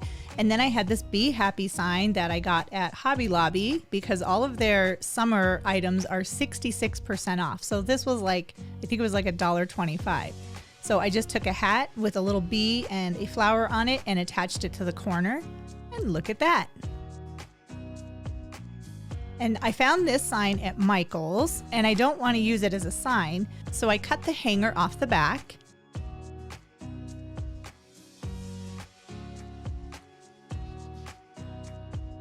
And then I use some Jenga blocks to make a stand. So almost like an easel that will go on the back of this little sign.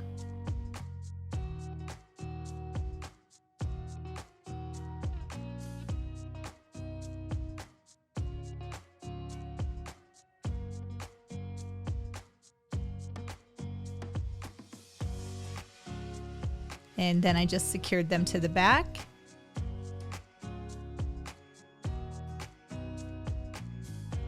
And next I had this little bee charm, I guess. I found it at the Dollar Tree. It was on one of their little vases. So I removed the top and look at how cute that is. And I thought this would look really pretty on my Enjoy the Little Things sign. So I just attached it to the top corner.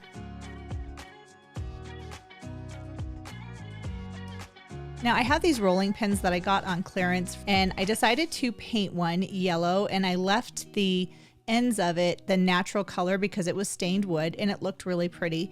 And I didn't think I needed to show you how to paint a rolling pin.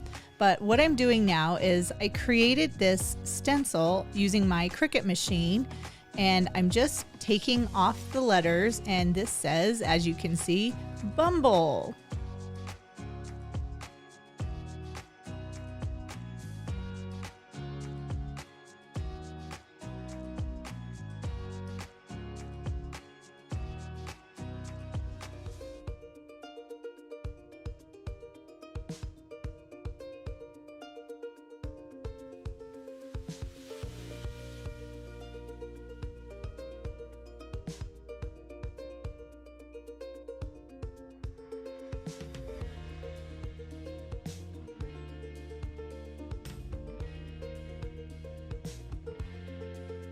And then I placed the stencil on the rolling pin, and I had to replace the centers for the B's as well as the E because I didn't use transfer tape. I just was thinking, you know what, let's see if we can make this work.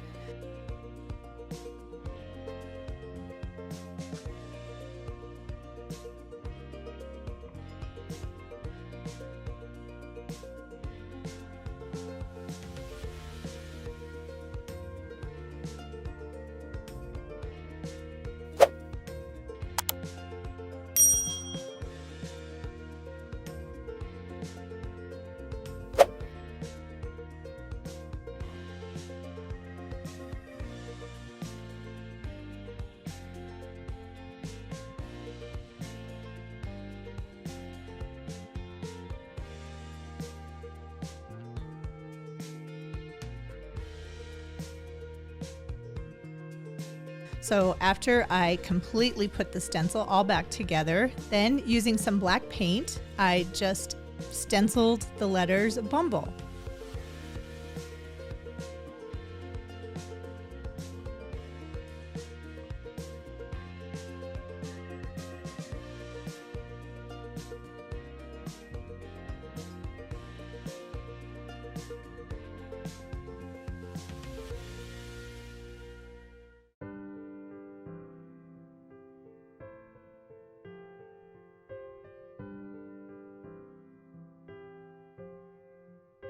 Now in retrospect, I should have let this dry a little bit because the stencil material really adhered to my rolling pin, and this would have been a lot neater and cleaner if I would have waited, but I wasn't patient and I really wanted to see how this looked.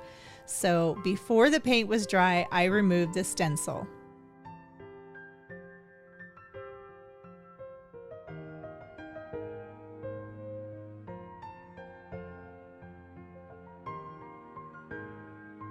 And I would totally caution you from removing the stencil before the paint has had a little bit of time to dry.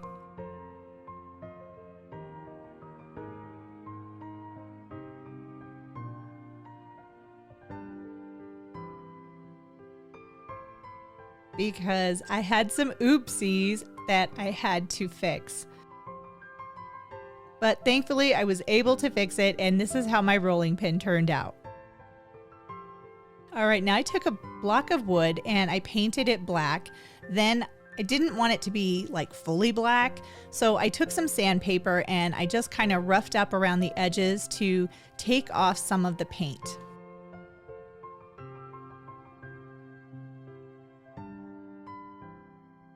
And then I ran the sandpaper across the front of it to give it more of a weathered appearance. And using my Cricut machine, I cut out a vinyl decal of a bee on some really pretty and bright gold vinyl.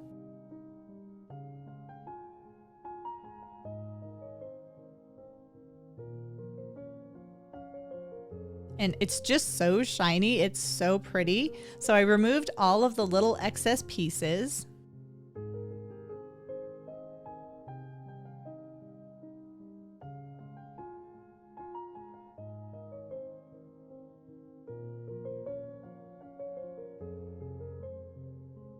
And then put the decal on some transfer tape.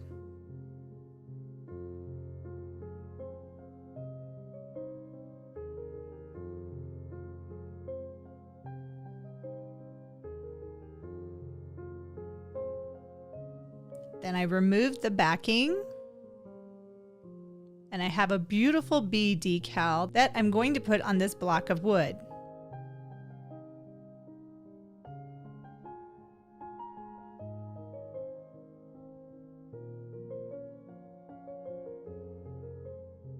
Then I carefully remove the transfer tape. Look at how pretty that is. Oh my goodness, I love that. And again, using my Cricut machine, I made a stencil with the word humble.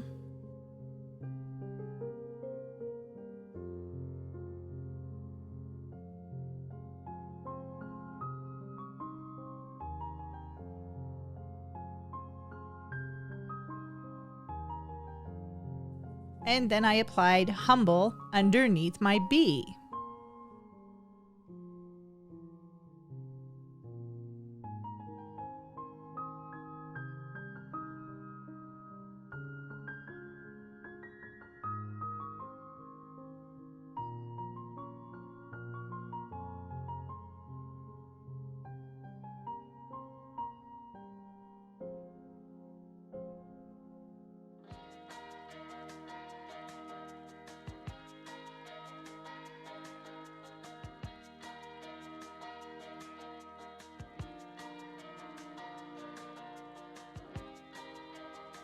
And again, I had to replace the two interior portions of the letter B.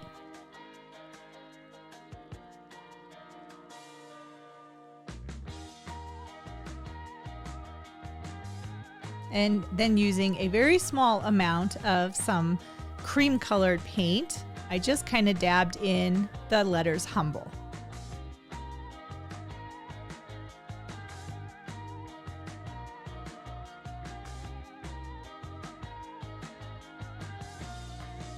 And I was much more cautious when I was making this sign because I really didn't want to have a repeat performance of my rolling pin. So I made sure that it was tacky dry before I removed the stencil.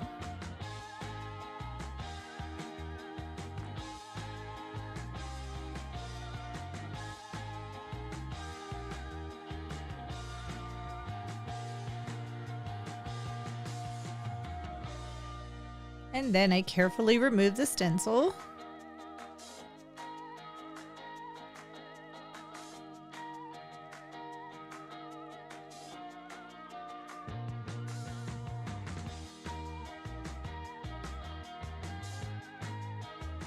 And this came off a lot better.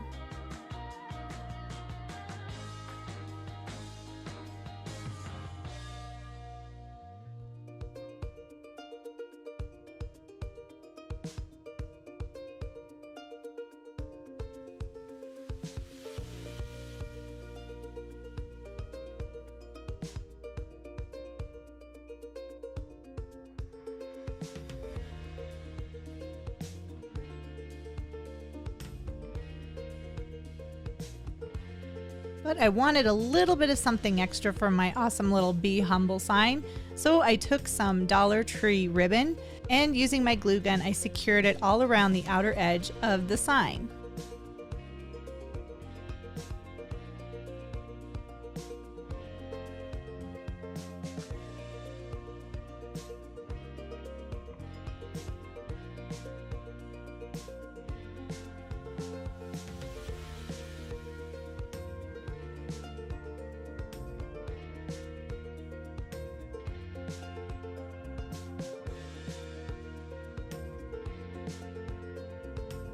Isn't that pretty?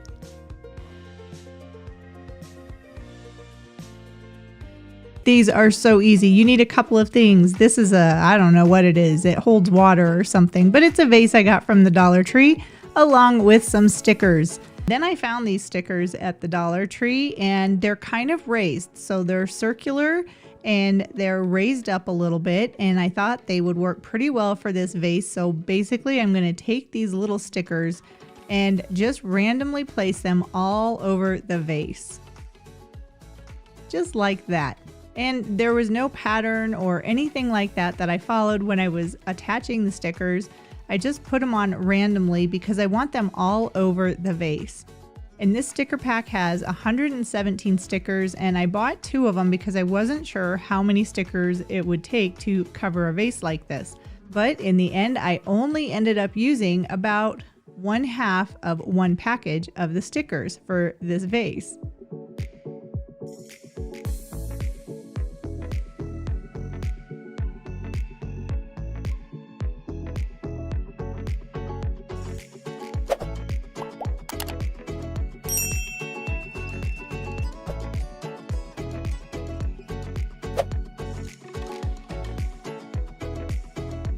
And that is what it looks like when it is all done. But then I found these other stickers and I bought this little vase bowl something out of glass, and I really wanted to try out these stickers because they're raised up even more. So let's go ahead and put these on the glass and see what kind of vase we end up with. Now these stickers are basically attached together, and I picked off each of the little raised circles and just attached it to the glass. I didn't use anything extra, no E6000, no hot glue gunning, nope. I just took the stickers and attached them all over again in a random pattern on the vase.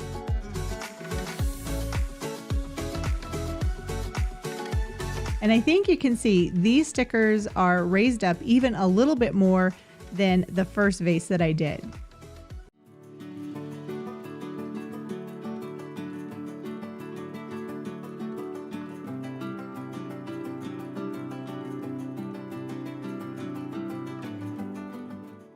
So next I took my vases outside and spray painted them. And The spray paint I'm using, of course, is Rust-Oleum because I love Rust-Oleum, but this is a semi-gloss finish. So it's not quite as shiny of a finish as you would get from a typical spray paint. I really wanted more of a matte, but I wanted a little bit of a shine, so I decided to go with a semi-gloss. And I did do several coats of the spray paint because I want to make sure to cover up all the little holes of where the stickers are placed. And I think it worked pretty well. Again, a very simple project. I was able to do this in just a couple of hours.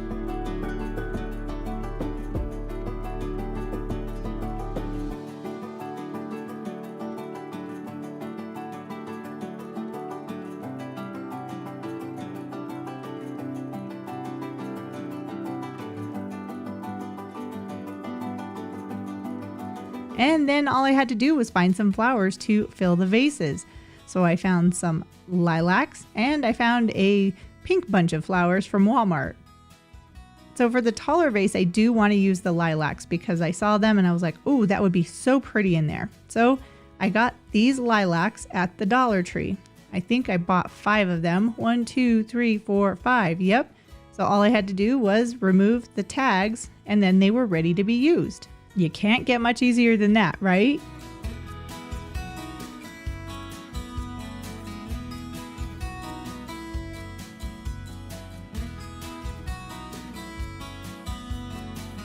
And then I just spread out the flowers a little bit and put them into the vase.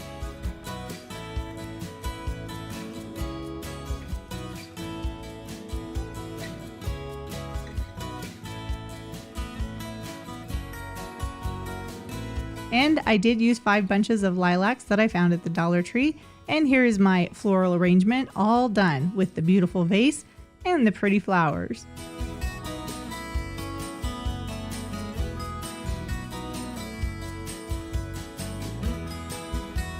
So for this one, I just found this bunch of flowers at Walmart.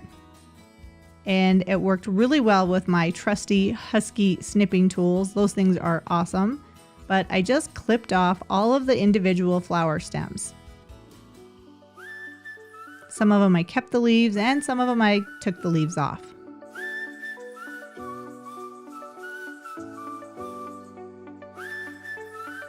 And it was such a pretty arrangement like it was. I thought that would be perfect for this little fishbowl vase, round vase, I don't know, whatever you want to call it. But I did take all of the flowers that were in that bouquet and I put them all into this vase.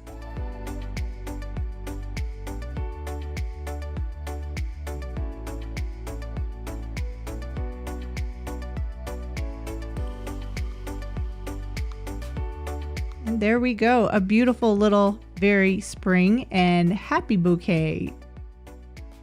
I am going to show you how to make a bee bath. You might be wondering what a bee bath is, but a bee bath is like a bird bath, but it's made for bees. So I had these terracotta planters and I decided that I wanted to use them to make a bee bath. So first I took my chalk paint and I painted a larger terracotta planter with the white chalk paint. Now this is just folk art chalk paint, it isn't anything fancy.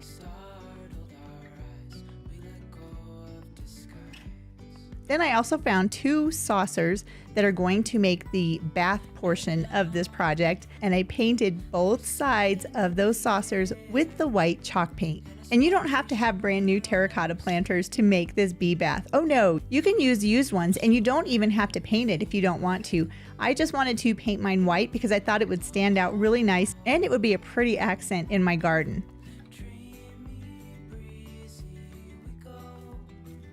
Now once I had all of the terracotta pieces painted, say that 3 times fast, I decided I wanted to add some bee-like embellishments to the terracotta planter. So I found some really cool bee photos online and I just printed them out and then I cut out each of the individual pieces that I'm going to be attaching to my bee bath. And I really like this bee. This bee is going to be the main focal point on my bee bath.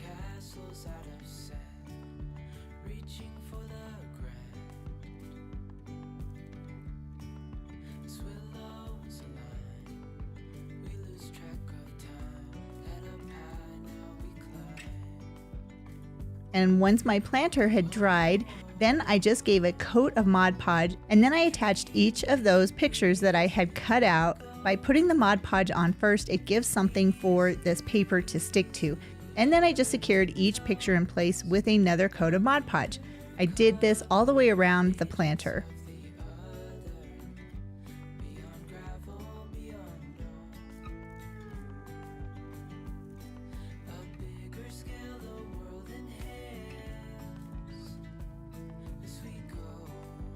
And once I was finished attaching all of the pictures, then I did a thicker coat of Mod Podge to completely seal this planter. And while that was drying, I used some E6000 to secure each of the saucers to the planter. Now I used the smaller saucer first, and I placed that right side up onto the terracotta planter.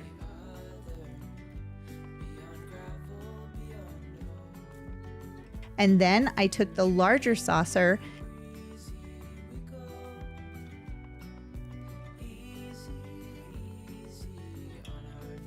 and I attached the bottom to the smaller saucer. Now this is what is going to be the bath of the bee bath.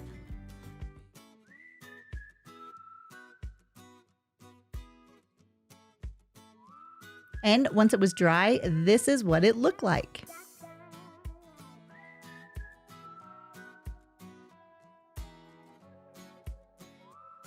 Now, since I'm going to be using this outside, I wanted to give it a really good sealer. And I'm going to be putting water in that top portion of my bee bath, so I wanted to make sure all of that paint and everything was secure and it's not going to get into the water for the bees.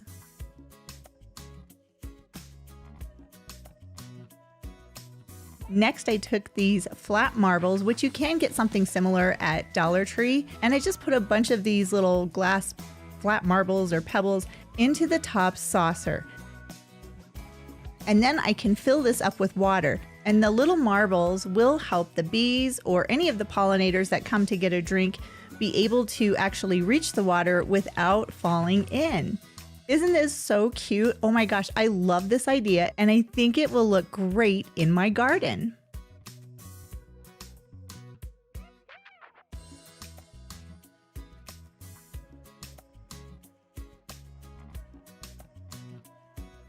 All right, this project is so easy. So I found these carpet pieces or rugs at the Dollar Tree for $1.25, and I got 3 of them. And I wanted to create a larger rug to lay on my front porch so that I can put my pretty rug on top.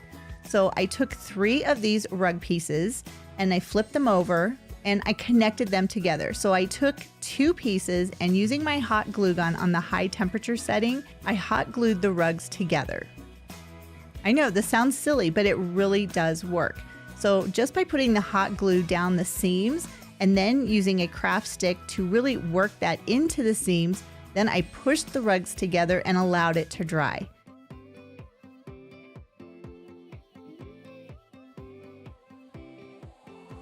And I did use a lot of glue for this project because I really want to make sure that all 3 of these rug pieces are going to really blend together and look like one rug.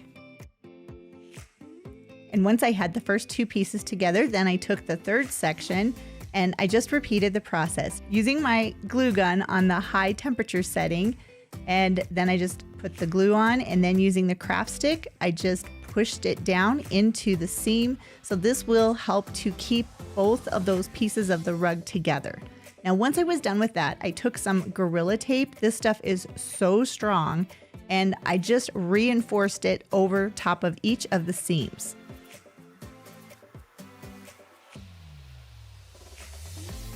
This may be strong enough to work on its own, but I really didn't want to chance it, and I have a hot glue gun, so that's why I decided to do the hot glue first, because that's going to melt those plastic fibers together, and then this will actually give a little bit of something extra to give it some more strength. And once I had the tape going down the seams, then I also reinforced it kind of going across as well.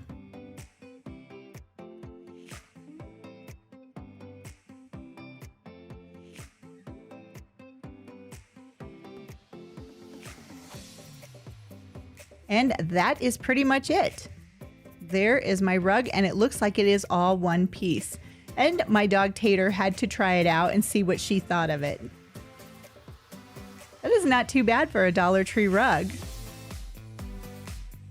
Now I can put my decorative mat on top of the rug that I made, and it gives a little bit of definition to the rug, and it will also protect it from the elements a little bit better.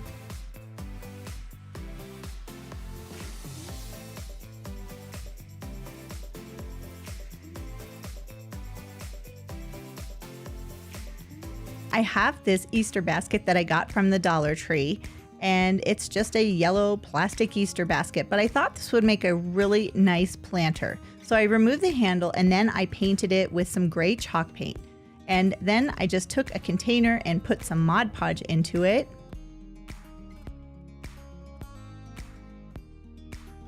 And added a little bit of water and then mixed everything really well. I'm basically making a paper mache. And you may be wondering what the paper part of my paper mache is, and it's going to be toilet paper. This is a very affordable way to make some paper mache. And I want to make this planter look more like a high-end planter, like Pottery Barn or something with a lot of texture. And I thought the toilet paper would definitely give it some texture. So I just took folded pieces of toilet paper and I put it all the way around the basket.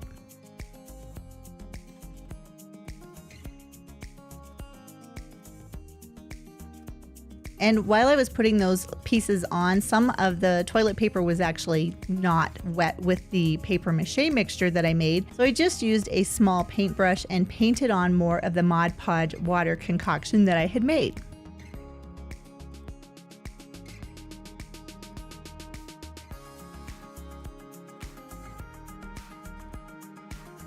And I have to say the toilet paper does really give it a nice texture.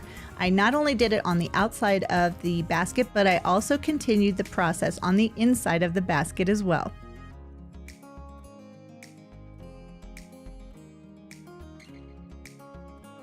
And once I got down to the bottom of the inside of my basket, now turned into a planter, I just painted on the rest of the Mod Podge concoction that I had made.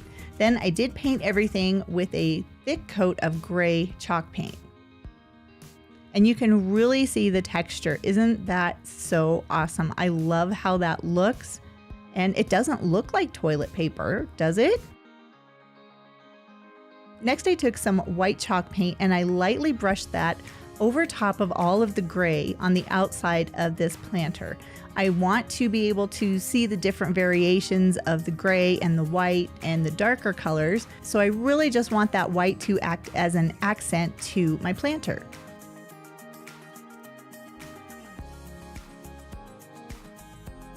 This is such a fun and easy way to create something that looks high-end that really isn't.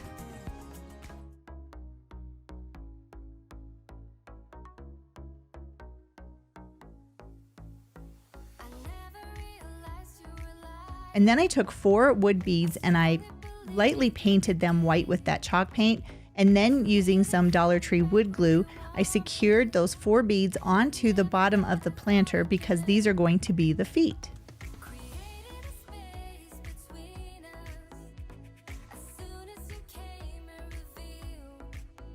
And there is my high-end Dollar Tree planter. I think it looks great. All I have to do is put in some pretty greenery. And I found these fern fronds or fern bunches at Goodwill for $3.99. One was $21.99 and one was $24.99 at Hobby Lobby. Different prices on the same item from Hobby Lobby. Go figure. And that is it. Here is my adorable planter. Now, when I put it outside, it was really windy, so I did put a brick into the planter to give it some weight. You can see the leaves are kind of blowing around on my plant, but the planter stayed in place and I didn't need to add anything extra.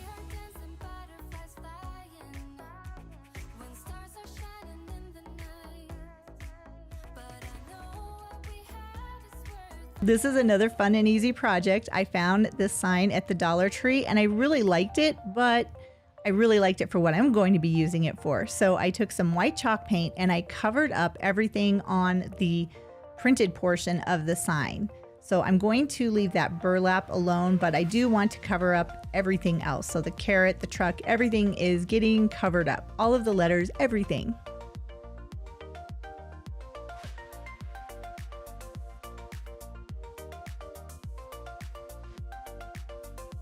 And once it was dry, this is what it looked like. And I have another printable from Mother Time. I love her printables. They're so pretty. So I just cut this down to size using a little cutter because I want this to fit onto that sign. And I found that using a cutter like this gives me nice straight lines.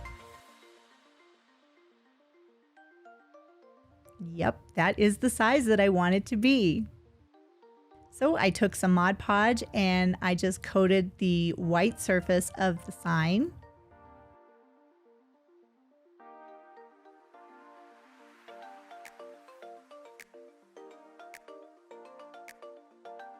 And then I carefully took my print and put it in place onto my sign. Then I just kind of smoothed everything out to make sure there's no wrinkles. And I used a little more Mod Podge to seal the entire print.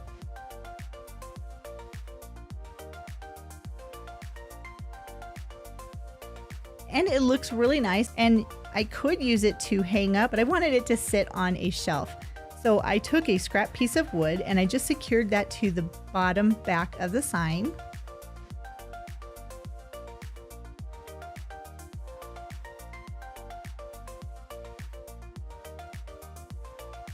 And there is my finished project. Isn't that pretty?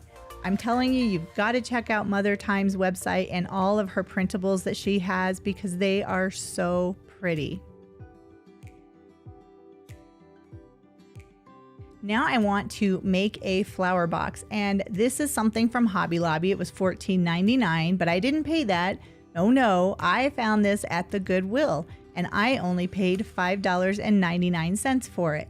Now I really like this piece because it says grateful, so I can use this side for Thanksgiving, or I can flip it around and use the plain side, which is what I'm going to be doing. So I took 3 pieces of the rectangular floral foam from Dollar Tree and I fit them into the planter box.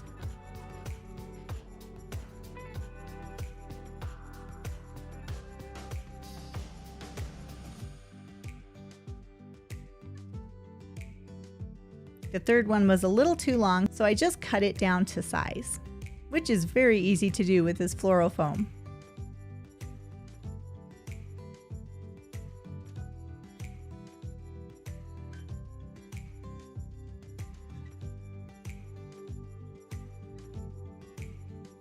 And next I did add a little bit of hot glue to each of the foam pieces before I put them into the box.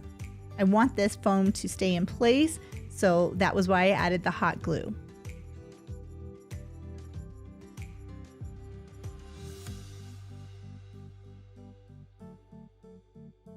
And then I found these really pretty floral bunches on Amazon. They were really affordable. Like everything, I will leave links in the description box if you would like to do something like this for yourself. But I think this was like 24 bundles of this grass and flowers, and this is perfect for springtime. So I did cut them down 2 notches on each stem using my handy dandy Husky nipping tools, which are super strong. And then I just took each of those bunches and put them into the center of the floral foam all the way down the length of the planter.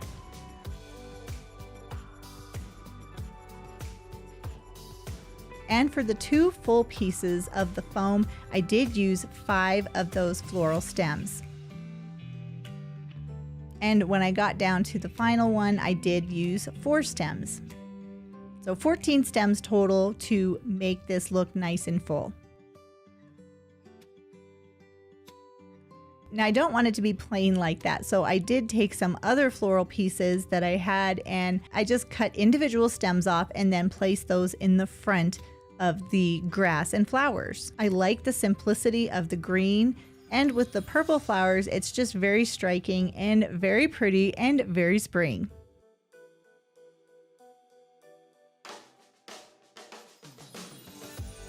that little extra greenery in the front really does make a difference.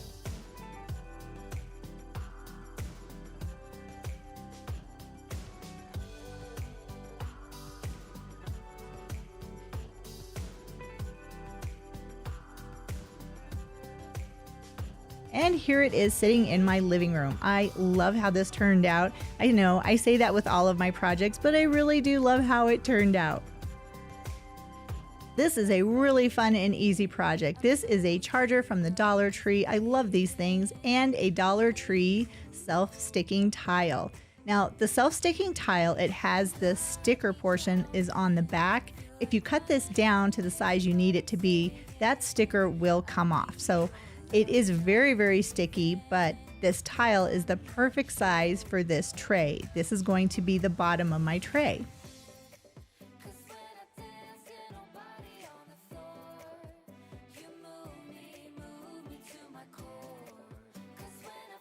So I did attach the sticky portion for a moment because I just wanted to size this so that the tile will fit on the bottom of the tray. And then I just cut the tile down to the size that I needed it to be, and I did remove that sticky backing.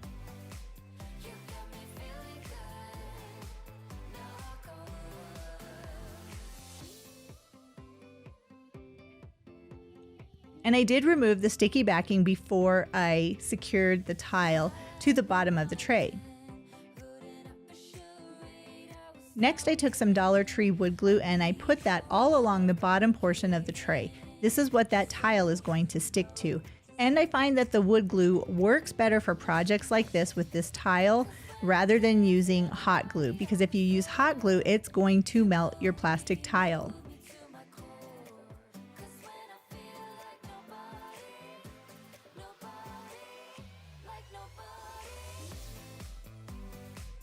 I also took the wood glue and I just put a bead of it all the way around the edges of the tile so that it's going to be seamless and tie into my tray.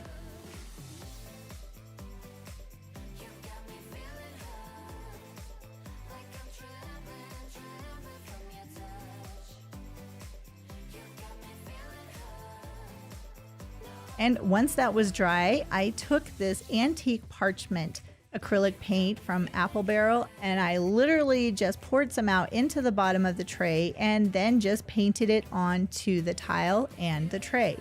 I probably shouldn't have poured it in here, but this was just the right amount to use for the tray. I do want to see a little bit of those colors come through underneath because I want this to look more rustic and more farmhouse, old-timey, vintage, I guess.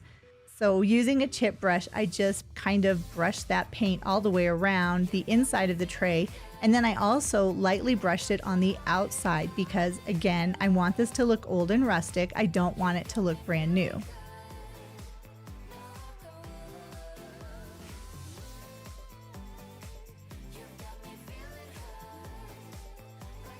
And while that was drying, I was making some jars to go onto my tray. And you can find mason jars like this at the Dollar Tree or just anywhere really. And then I took some Dollar Tree burlap ribbon. This is wire-edged ribbon. And I cut 3 pieces, which were pretty much the same size.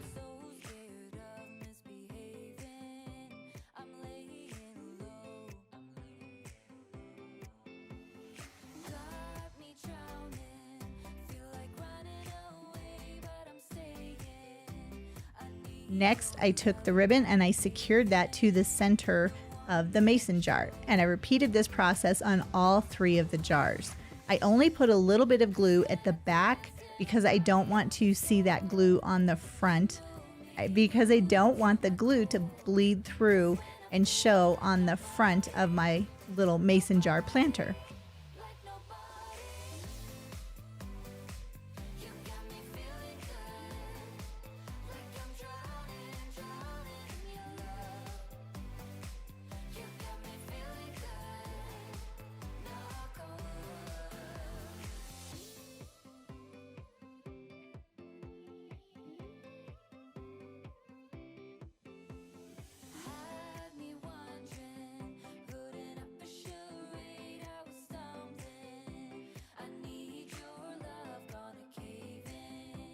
And once I had the burlap portion of it done, I did want to add one more ribbon to the front. So I have this chiffon ribbon that I found on Amazon, but it was a little bit wide, so I cut the ribbon in half.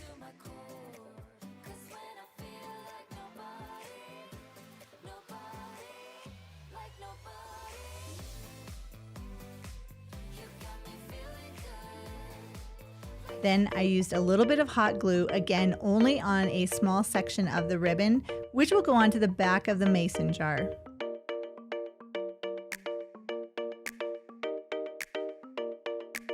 Then I just brought the ribbon around to the front and just tied a square knot.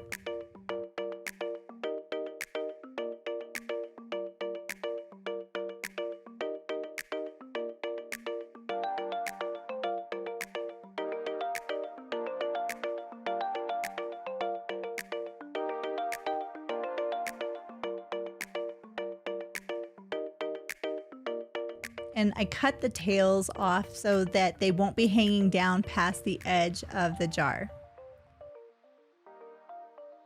And I repeated that process with all 3 of the jars. Then I just put the lids back on without the centers.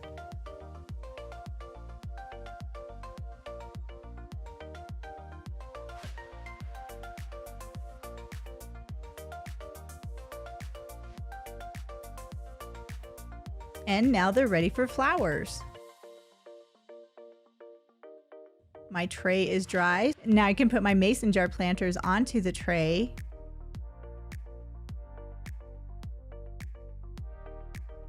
And then fill each of the jars with some flowers.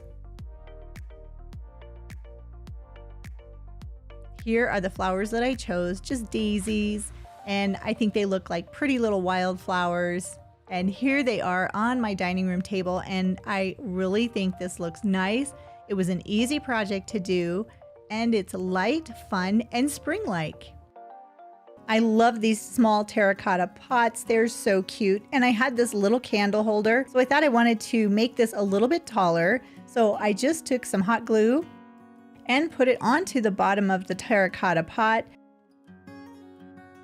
And then I secured the candlestick to the pot.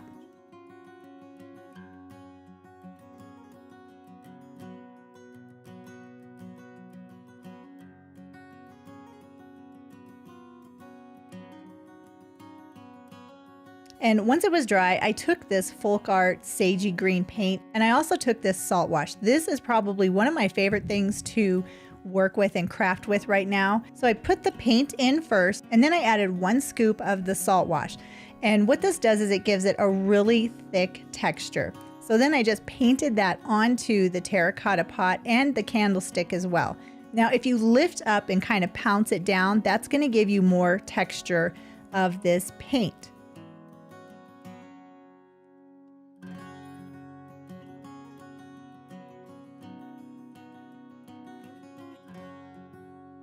And it's definitely a thick medium to work with, but it's really fun and it gives a lot of texture and really can make new things look aged and old.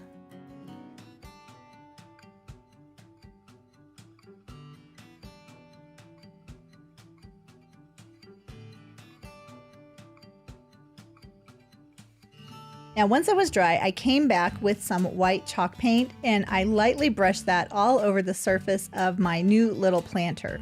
This is where you can really see the texture kind of materialize.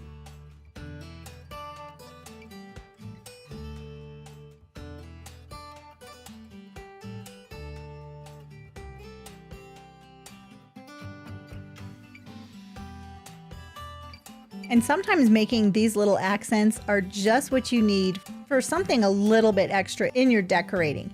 And you can see I have this cute little bird that I got at Goodwill, and I put a candlestick on the bottom of him as well. So I have another accent piece for my decorating.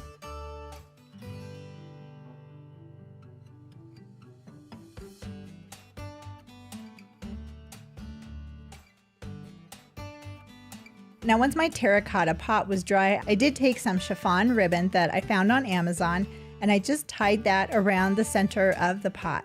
I did want it to have a bow, so I made a simple bow And I put that on top of the ribbon that I had already put on the planter.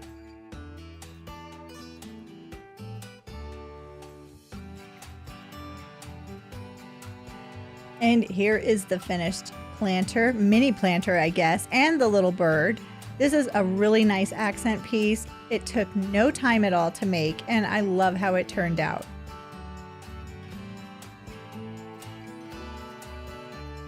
Now this is a project I've wanted to do for so long. So I found these pieces at the Dollar Tree, and with these pieces, I'm going to make a farmhouse scale.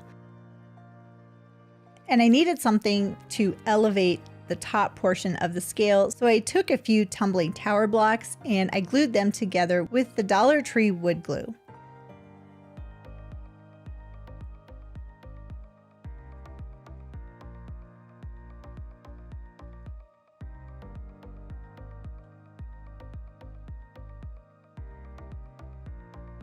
Then I took this little box and I put it on top of this smaller tray. Now this tray is something that Dollar Tree has recently come out with that I've seen. This is the first season that I've seen it. And I thought this would be perfect for the base of my scale. So I just took that plain wooden box and I glued it to the front portion of this tray. And once I had everything glued together, then I gave everything a coat of black acrylic paint.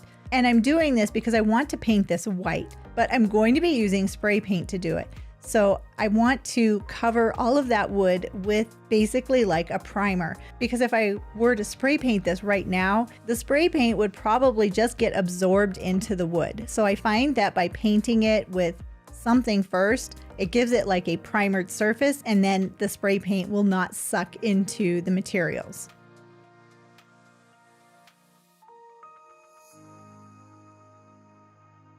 And I also had this plastic bowl from the Dollar Tree. It was for another project, but that never materialized. So I thought this would be perfect for the top of the scale.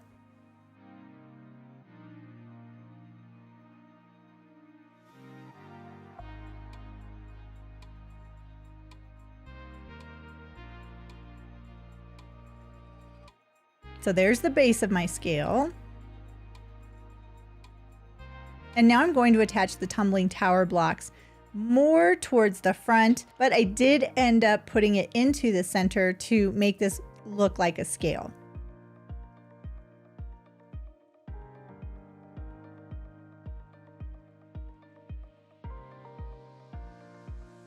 And here it is, all attached, all of the pieces except the front of the scale, and I'm just painting it with white spray paint. It is definitely looking like a farmhouse scale, I think.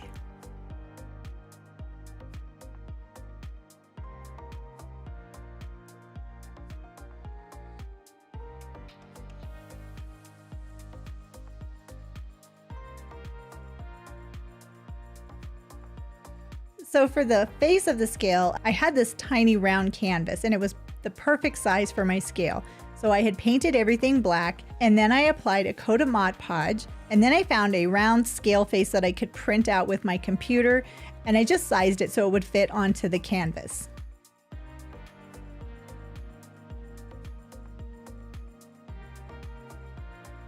And once it was attached with the Mod Podge, I did coat it with another coat of Mod Podge on the top.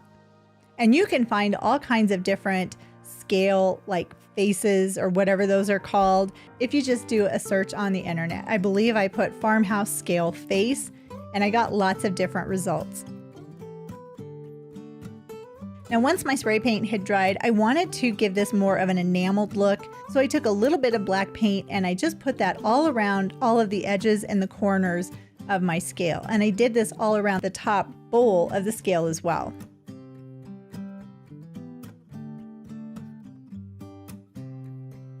I wasn't brave enough with this project like my other enameled look bowl to add little lines of the black paint, but I think that actually might look really nice if you're going to be doing something like this. And again, like I said, I just couldn't commit to that, but you never know, it might look nice, and if it doesn't, you can just paint over it and start over.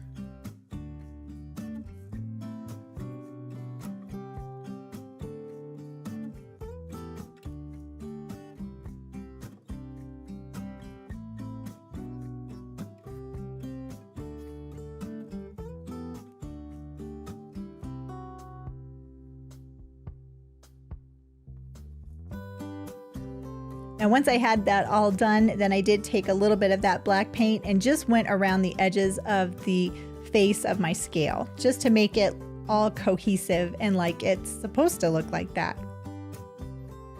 And then I took a tumbling tower block and I glued that to the back of the front of my scale.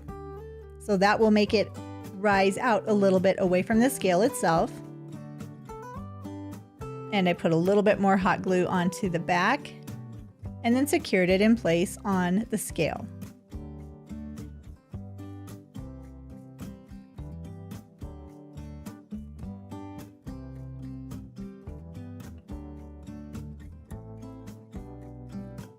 I am so excited with this project. I have wanted to do this for so long and I finally did it.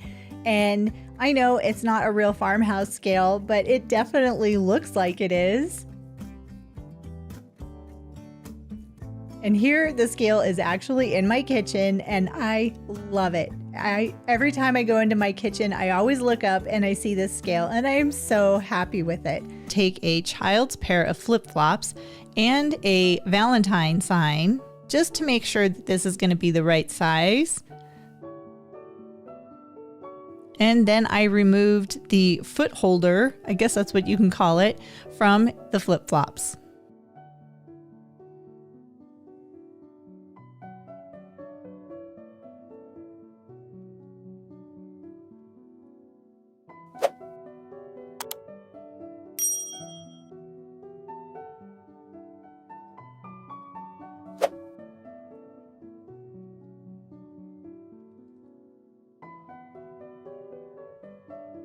And next I took some spackle compound and I just put that all over the front of the flip-flops because I wasn't sure how the paint was going to adhere. So I wanted to make sure I had a nice smooth surface for the paint to stick to.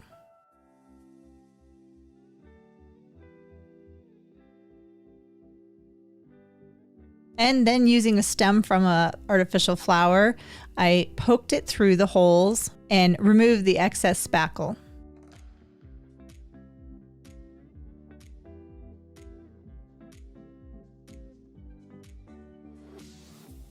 Now I'm going to make some new, whatever those things are called, like where your feet go. It holds your feet on the flip-flop. And I want this to look like it's braided. So I'm going to take some jute twine and I'm basically just going to make a long braid.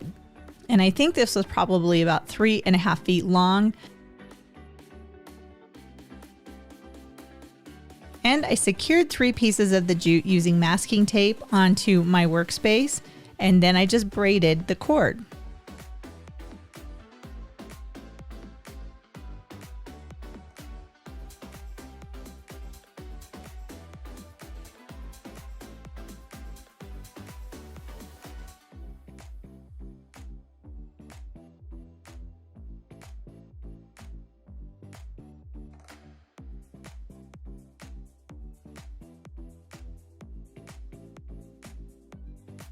Next, I am taking my Valentine sign and a Happy Easter sign, but I'm only going to use the Happy Easter part, and the other part, the stake part of it, I'm going to use that for another project. So I measured how long I wanted this to be, and the Happy Easter is going to be the welcome part, but I do need to cut that down to size.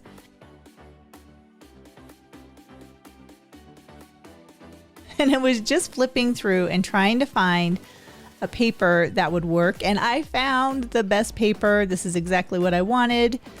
But I decided, you know what, let's look and see if there's another paper that might make a really nice backing.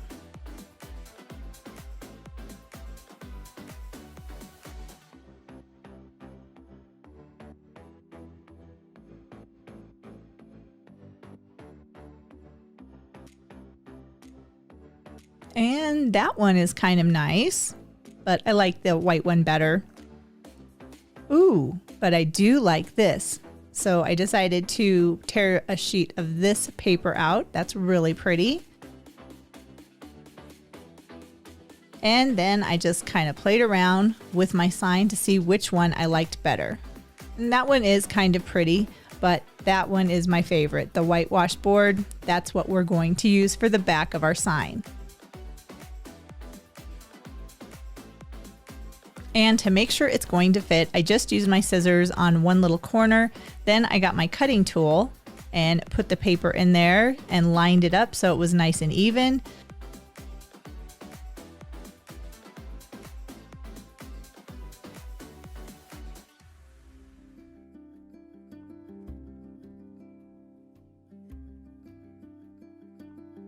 And presto, I have the exact size that I need for my sign. And next I just secured that paper onto the sign itself using some craft glue, which I did get in a Michael's grab bag.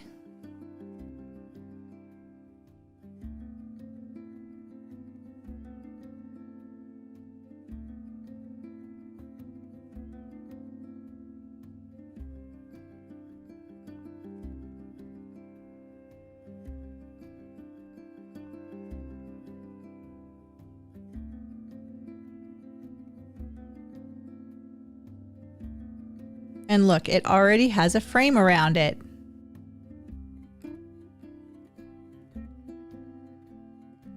And next I took the hanger and I removed one side of it and I just threaded some wooden beads through because I want the hanger to just be like a beaded hanger.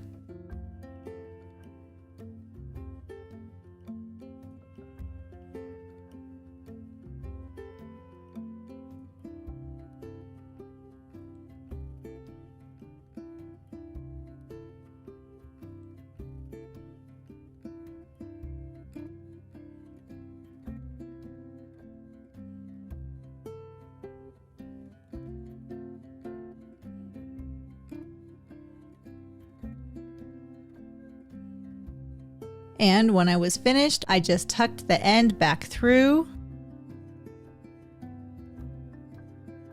And it's already secure and I have a beaded hanger for my sign. All right, our flip-flops are ready to paint. And I used Folk Art chalk paint, and this is in the color Cascade. It's kind of a turquoise color. And I just painted the top of the flip-flops.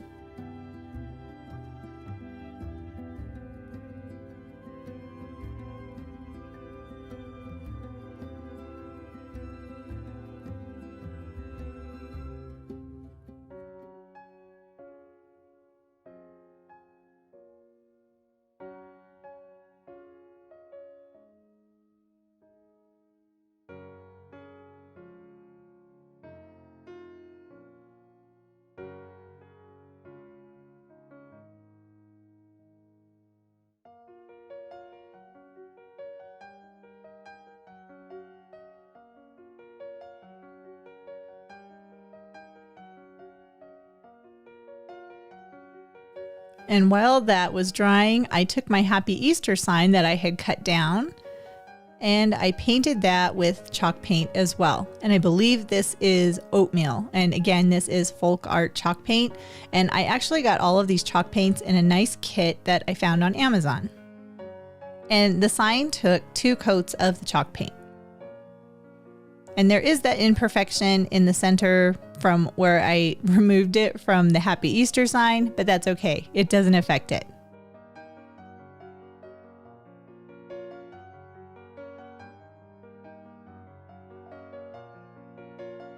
And then I used some tan mocha paint, and this is just regular acrylic paint, and I painted the edge of the flip-flop in this brown color.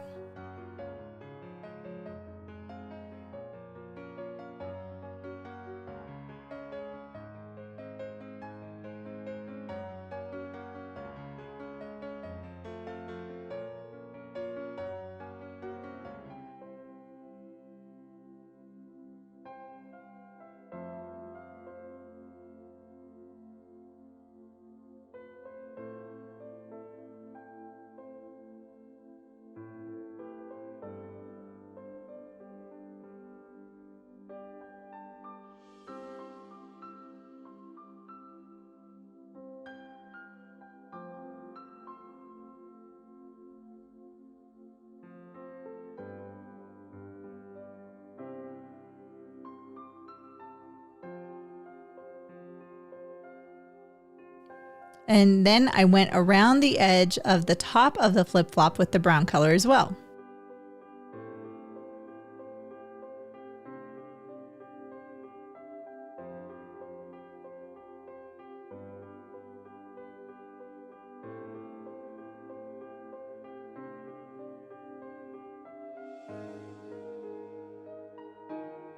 And then I used some white paint while that top edge was still wet, and I just kind of added a little bit of white accent all the way around the edge.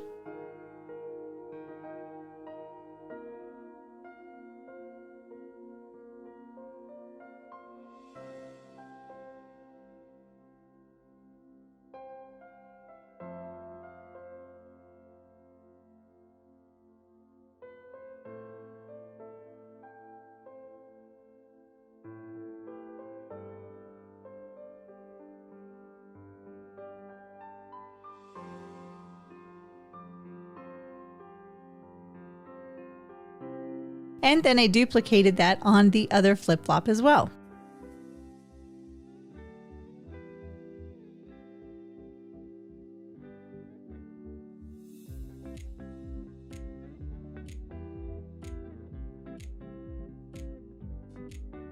All right, so now our sign is dry. So using my Cricut machine, I cut out some letters that say welcome, and then I just secured that onto the sign.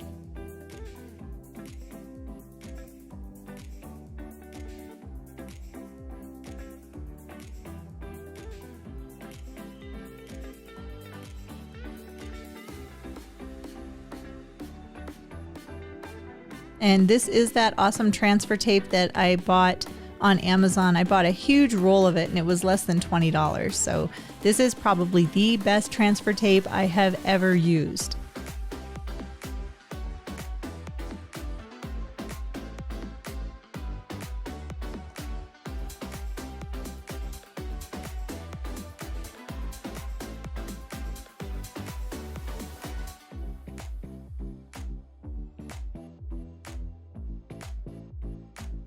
And there's my welcome sign. All right, so now we are just about done with this project. We just need to put the braided pieces onto the flip-flop that would hold your foot in, and I still don't know what that's called. So I cut down the braided jute that we had made earlier, and I secured two separate pieces onto the flip-flop. And to make sure the braid didn't come apart, I did use some hot glue on either end. And then I just put some hot glue into those holes and secured the braid.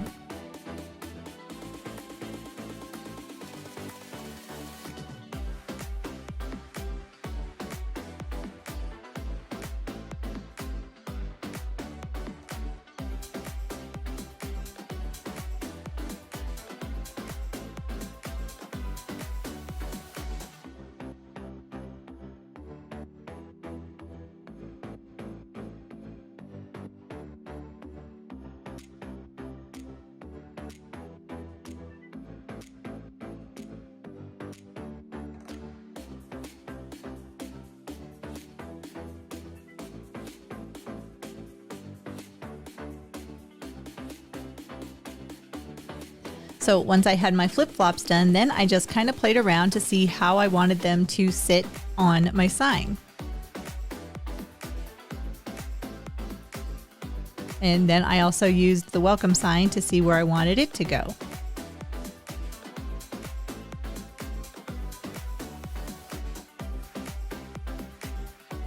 Then I secured the flip-flops to the sign with hot glue.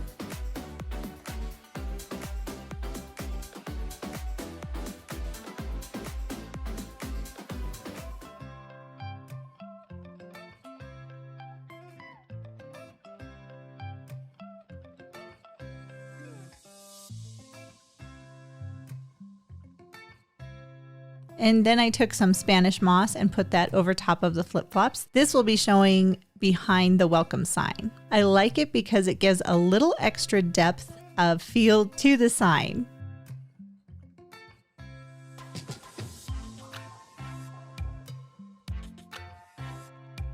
And then using some more hot glue, I secured the welcome sign on top of the flip-flops and over top of the Spanish moss. Look at how cute that is. This is probably my favorite project of all 3 of these.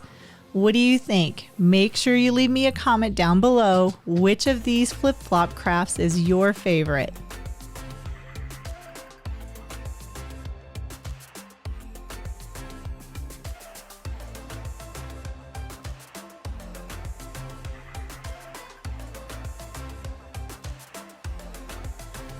I got 3 of these solar lights from the Dollar Tree, and then I took some floral foam and put it into a galvanized container that I got from Goodwill. So I just secured the floral foam down into the container.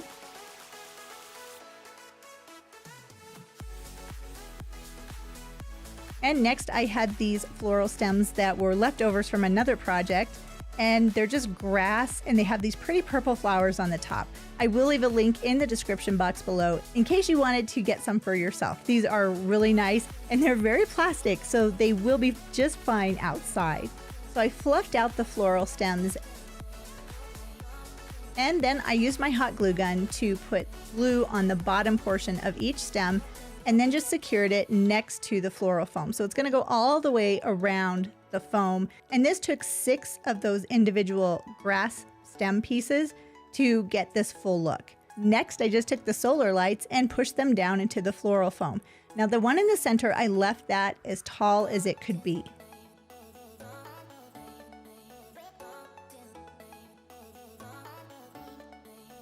And then I cut a little bit off of the other 2 and put those in kind of at an angle on either side of the first one.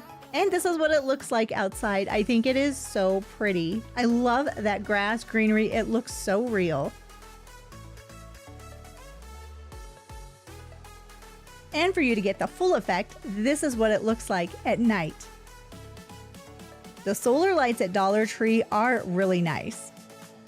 Butterflies at Dollar Tree, they are so pretty. And I decided that I wanted to make something that I could have outside in my garden. So I painted all of my butterflies with the Deco Art white paint. It did take 2 coats of the white paint to completely cover all of the wood, but I really like the indentations and the differences that you can see on the butterfly.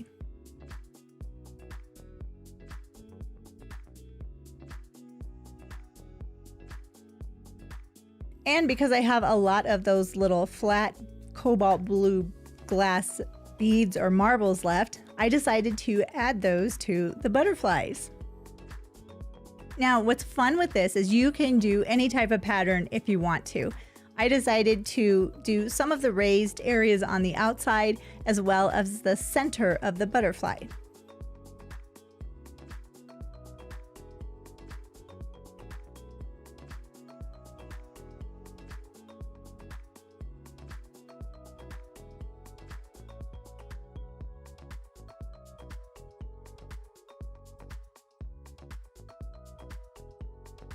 Next, I took these garden stakes that I'm using for a different project, but I still had the stake part. So I flattened everything out because I want to be able to put my butterflies outside. So I used some Gorilla Glue craft glue. This stuff is super strong.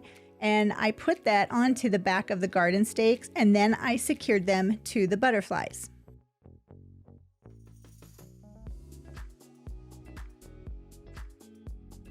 And I didn't have to use any weight or anything on them. They actually set up and stuck very well on their own.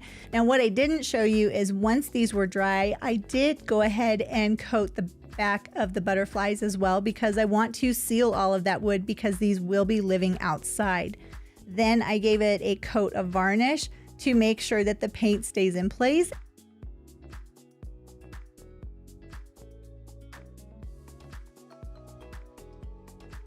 And these are my butterflies. Look at how pretty they are. I think these will be a wonderful addition to my butterfly garden.